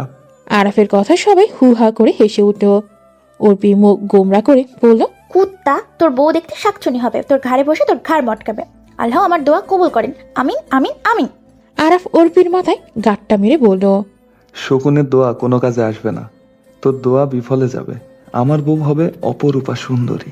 মেঘা মুখ ফুটিয়ে বলল, মানুষ কত কথা বলে রে, তুই হাফিয়ে যাস না? তোর বস্তা বস্তা পচা গল্প কে শুনতে চায়? তোর কথা কেমন জানে, তিতা করল্লার মতো লাগে। জন্মের পর মধু খাসনি? আরাফ দৃঢ় ভাব নিয়ে বলল, আমার মা বাবার কাছে মধু কেনার টাকা ছিল না, বিয়ের পর বউয়ের কাছ থেকে মধু খাবো। বিরক্ত স্বরে বলল, ছি ছি, তুই সত্যি একটা অসভ্য লোক। এসব পথে তোর মুখে বাজে না? তুই সব সময় লো ভাষা ইউজ করিস। নিজেকে একটু ভালো কর, রঙ্গনের কাছ থেকে কিছু শিখ। রঙ্গন ভ্রু টাচিয়ে বলল, তোদের বস্তা পচা গল্পে আমি টানবি না। আমি তোদের গল্প থাকতে চাই না। মেঘা রঙ্গনকে ধাক্কা দিয়ে বিছানা থেকে নামিয়ে দিল। কর্কশ গলায় বলল, তোকে আমাদের মাঝে থাকতে হবে না, তুই মাটিতে বসে থাক, তাহলে তোকে আমাদের মাঝেই নিব না। অর্পি গালে হাত দিয়ে অসহায় কণ্ঠে বলল, আমার বরটা যদি সাদাবের মতো হতো। দেখ সাদাব কত সুন্দর করে রান্না করছে। সোয়ার কপালটা খুব ভালো। সাদাবের মতো একটা জীবন সঙ্গী পাবে, যে সোয়াকে নিজের হাতে সেদে খাওয়াবে। এমন একটা বর পেলে আমার জীবন ধন্য হয়ে যাবে। আরাফ আফসোস করে বলল, তোর মতো একটা বউ পেলে পিটিয়ে পিটিয়ে রান্না করাতাম, আল্লাহ বের করে দিতাম। মেঘা হাত তুলে দুইজনকে থামিয়ে দিয়ে বলল, থাম থাম, পাঠকদের বিয়ের দাওয়াত দিল না সাদাব ছোঁয়া। সাদাব ছোঁয়া বিয়ের দাওয়াত না দিল, পাঠকদের তো আমাদের তো উচিত তাদের দাওয়াত দেওয়া। সাদাফ রান্নাঘর থেকে আসতে আসতে বলল, তোদের কে বলেছে? তোদের মতো রাক্ষসের চেয়ে পাঠকরা অনেক ভালো। সকল পাঠকদের সাদাব ছোঁয়ার বিয়ের কার্ড দেওয়া রইল। সময় মতো বিয়ের কার্ড পেয়ে যাবেন। বিয়েতে গিফট হিসেবে নিয়ে আসবেন দোয়া এবং ভালোবাসা। আপনাদের দোয়াই আমরা যেন সারা জীবন একসাথে কাটিয়ে দিতে পারি। দেখতে দেখতে বিয়ের দিন চলে অগ্রসর হতে থাকে। আজ সাদাফ ছোঁয়ার গায়ে হলুদ। বিয়ের সমস্ত কাজ ছোঁয়ার বাড়িতেই হবে। বিয়ের এক সপ্তাহ পর সাদাফ ছোঁয়াকে যেখানে ইচ্ছে নিয়ে যেতে পারবে। ছোঁয়া মুখ গোমরা করে বসে আছে, কিছুতেই গায়ে হলুদ মাখাতে দিচ্ছে না। ছোঁয়ার এক জবাব, সাদাফ এসে তার গায়ে আগে হলুদ মাখাবে, তারপর অন্য কিছু। এ নিয়ে বিয়ে বাড়িতে হরেক রকমের কানাকানি। ছোটখাটো ঝড় বয়ে গেল বিয়ে বাড়িতে। বাঙালি মানে তিল থেকে তাল করবে। সাদাফ বাধ্য হয়ে ভিড় ঠেলে ছোঁয়ার গায়ে হলুদ মাখিয়ে দিল। পাশের বাসার এক কাকিমা ভেংচি কেটে হ্যানো করার জন্য বলল, আজকাল ছেলেরা নিজেদের কি মনে করে? প্রেম ছাড়া বিয়ে হয় না? বিয়ে করার কোন দরকার ছিল? বিয়ের আগেই তো সব শেষ করে ফেলেছে। কথাটা সাদাফের কানে পৌঁছালো। ইচ্ছে করছে মহিলাকে কষিয়ে কয়েক ঘাপ বসিয়ে দিতে। মেঘা এসে সাদাফকে আটকায়। মেঘা সাদাফকে টেনে অন্যদিকে নিয়ে যায়। অর্পি মহিলার কথার জবাব দিয়ে দিল, আন্টি, আপনার রুমটা কত টাকায় ভাড়া দিয়েছিলেন? সবাইকে বলেন আপনি প্রেম প্রেমিকার জন্য স্পেশাল রুম ভাড়া দেন। আমাকে একটা রুম ভাড়া দেন, বয়ফ্রেন্ডের সাথে এক রাত কাটাবো। আন্টি অর্পির কথাই রেগে যান। ক্ষোভ নিয়ে ভারী গলায় বলল, অসভ্য মেয়ে, আমি রুম ভাড়া দিয়ে খাই। আমাকে দেখে তোর ওসব মহিলা মনে হয়? অর্পি শয়তানি হাসি দিয়ে বলল, সাদাবকে ছোঁয়াকে দেখে আপনার বাজে ছেলে মনে হয়? আপনার স্বামীর মতো সবাই বাজে না? হ্যাঁ, আপনার স্বামী এখন যে মেয়ের পিছনে ঘুরে বেড়ায় তার প্রমাণও আছে। ভালোই ভালো এখান থেকে চলে যান। একটু বাড়াবাড়ি করলে ওই যে বড় পর্দায় আপনার আদরের স্বামীর কুকীর্তি দেখানো হবে। ভদ্র মহিলাটি অর্পির 14 গোষ্ঠী উদ্ধার করতে করতে বিয়ে বাড়ি থেকে প্রস্থান করে। মেতে উঠল হলুদের অনুষ্ঠান। অনেকে অনেক রকমের ডান্স করছে। ছোঁয়া কিছুই করতে পারছে না। আরাফ মেয়েদের সাথে তাল মিলিয়ে নেচে যাচ্ছে। তার বন্ধুর অভাব নেই, যেখানে যায় সেখানেই কাউ না কাউকে পটিয়ে ফেলে। বন্ধুমহল আরাফের উপাধি দিয়েছে কন্যা রাশি। অর্পি সাদাফ আর ছোঁয়ার হাত ধরে নিয়ে আসে, উদ্দেশ্য করে বলল, মামা গান বাজা, আমরা সবাই একসাথে নাচবো, যাকে বলে খিচুড়ি নাচ। এখানে কেউ কোনো লজ্জা পাবে না। অর্পি রঙ্গনের কথা বোঝার চেষ্টা করছে। কত নাচের নাম শুনেছে, খিচুড়ি নাচের নাম এই প্রথম শুনল। অধীর আগ্রহে গালে হাত দিয়ে বসে পড়ো খিচুড়ি নাচ দেখার জন্য। রঙ্গন গান প্লে করতে অর্পি, মেঘা, ছোঁয়া উল্টাপাল্টা নাচা শুরু করলো। আরাফের চোখ আকাশ পানে। উল্টাপাল্টা নাচকে খিচুড়ি নাচ দিয়েছে। রঙ্গন সাদাফকে নিয়ে আসে। সাদাফ ও গানের তালে নাচা শুরু করলো। বধূভর শয়তানি করেই ছোঁয়াকে ধাক্কা দিয়ে সাদাফের দিকে এগিয়ে দিচ্ছে। সাদাফকে ছোঁয়ার দিকে ভালোই ভালোই কেটে গেল গায়ে হলুদের দিনটা। বিয়ে বাড়িতে লোকজনে ভর্তি। বাড়ির ছাদে বসে গল্প দেওয়ার মতো জায়গা নেই। বাধ্য হয়ে ছাদ থেকে সবাইকে টেনে টুনে নামিয়ে দেওয়া হলো। 6 জোড়া বন্ধু জায়গা দখল করে নিল। সাদাফের কাঁধে ছোঁয়া মাথা পেতে বসল। অর্পি চোখ বড় বড় করে বলল, ছোঁয়া, তুই কামটা ভালো করলি না। তুই সবার আগে বিয়ে করে নিলি, আমরা এখনো সিঙ্গেলই রয়ে গেলাম। আমাদের মনে আগুন লাগানোর জন্য তুই সাদাবের কাঁধে মাথা রাখলি কেন? আরাফ আফসোসের সাথে বলল, কি আর বলবো, ভেবেছিলাম সাদাবের বউয়ের সাথে দুষ্টামি করব, কিন্তু সাদাব বিয়ে করলো কাকে? আমাদের ফ্রেন্ড সোয়াকে। পৃথিবীতে কি আর মানুষ ছিল না? মেঘা মুখ গোমরা করে বলল, আমারও কত স্বপ্ন ছিল দুলাভাইয়ের সাথে মারামারি করব, মরিচের গুঁড়ো করে শরবত খাবো। এখন আমার স্বপ্ন স্বপ্নই থেকে গেল। সাদাফের বাচ্চা, আমার স্বপ্নকে গলা টিপে মেরে ফেল। তোর জন্যই আমার স্বপ্ন পূরণ হলো না। অর্পি একবারই বলল, আরে দোস্ত, মন খারাপ করিস না। কালকের দিনের জন্য ভুলে যাবো সাদাব আমাদের বধূ। তাকে আমি করলার রস খাওয়াবো। আমার সাথে এতদিন ও ভালোভাবে কথাই বলেনি। ছোঁয়া মিহি কণ্ঠে বলল, এমন ভুল কেউ করবি না। কোনো কিছুই সাদাফকে খাওয়াতে পারবি না। রঙ্গন মুচকি হেসে বলল, মায়া দেখে স্বর্গে যেতে ইচ্ছে করছে, তোদের পৃথিবীতে থাকতে ইচ্ছে করছে না। হে সৃষ্টিকর্তা, আমাকে তুলে নাও। বিয়ে না হতেই সাদাবের প্রতি ভালোবাসা উপরে পড়ছে। কিছুদিন পর আমাদের ফুলে যাবে। আরাফ সিগারেট বের করে বলল, এসব ভাবনা পরে ভাবা যাবে। কাল তোরা দুজন আমাদের বেয়ান, তাদের জন্য আমরা আমাদের শখ জলে ভাসিয়ে দিতে পারবো না।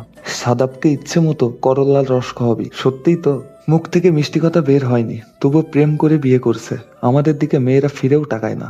তাদের কথার মাঝে কোথা থেকে হাজির হলো নীতি। নীতি ছাদে এসে চিৎকার করে সাদাফকে ডাকতে থাকে। 6 জোড়া চোখ নীতির দিকে। নীতি দৌড়ে এসে সাদাফকে আষ্টে পৃষ্ঠে জড়িয়ে ধরল।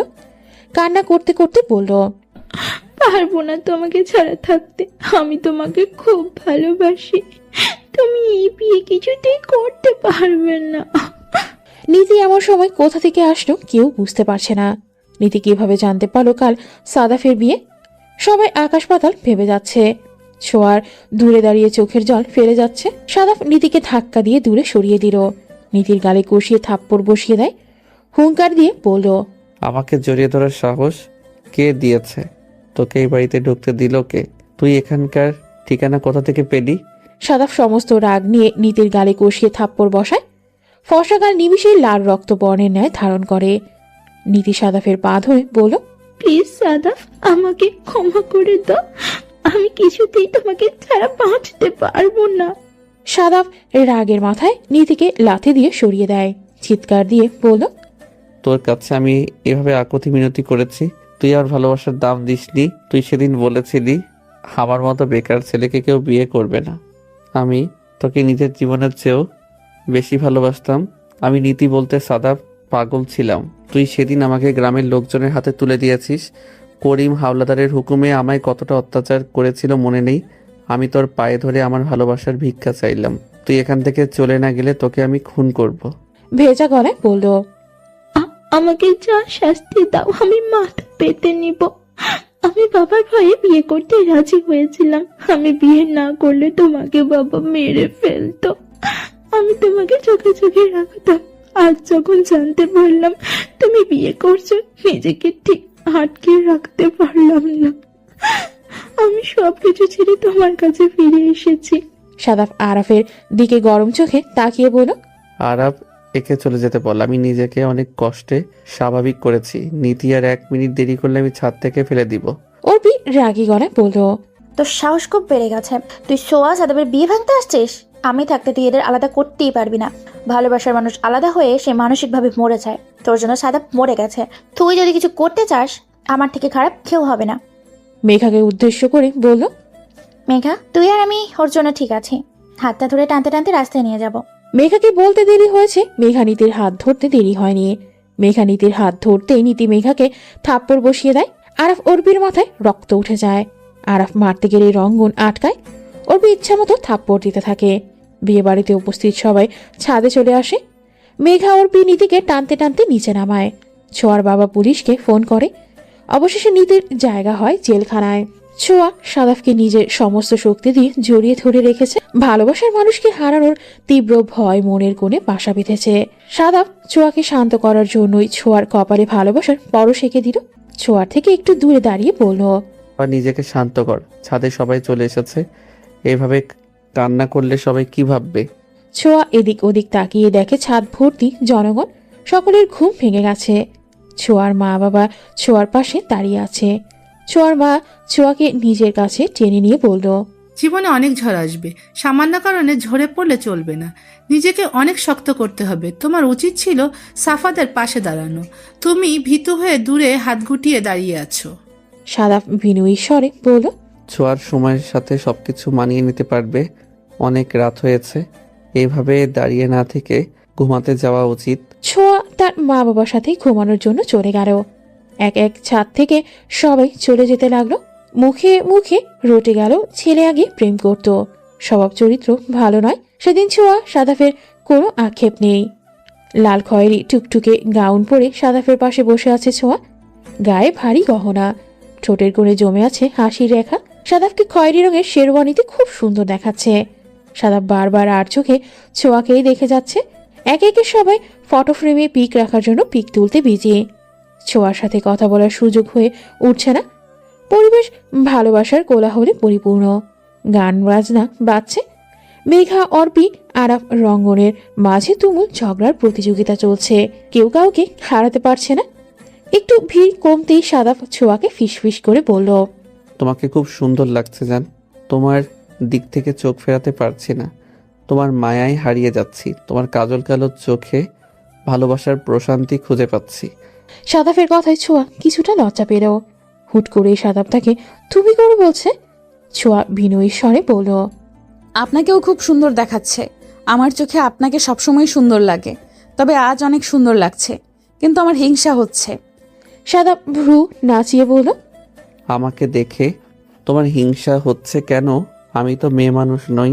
মেয়ে মানুষকে দেখে তোমার হিংসা হওয়া উচিত। ছোঁয়া একটু গম্ভীর কণ্ঠে বলল, আজ এত সাজার কি দরকার ছিল? কিছু শয়তান মেয়ে আপনার দিকে ড্যাব ড্যাব করে তাকিয়ে আছে।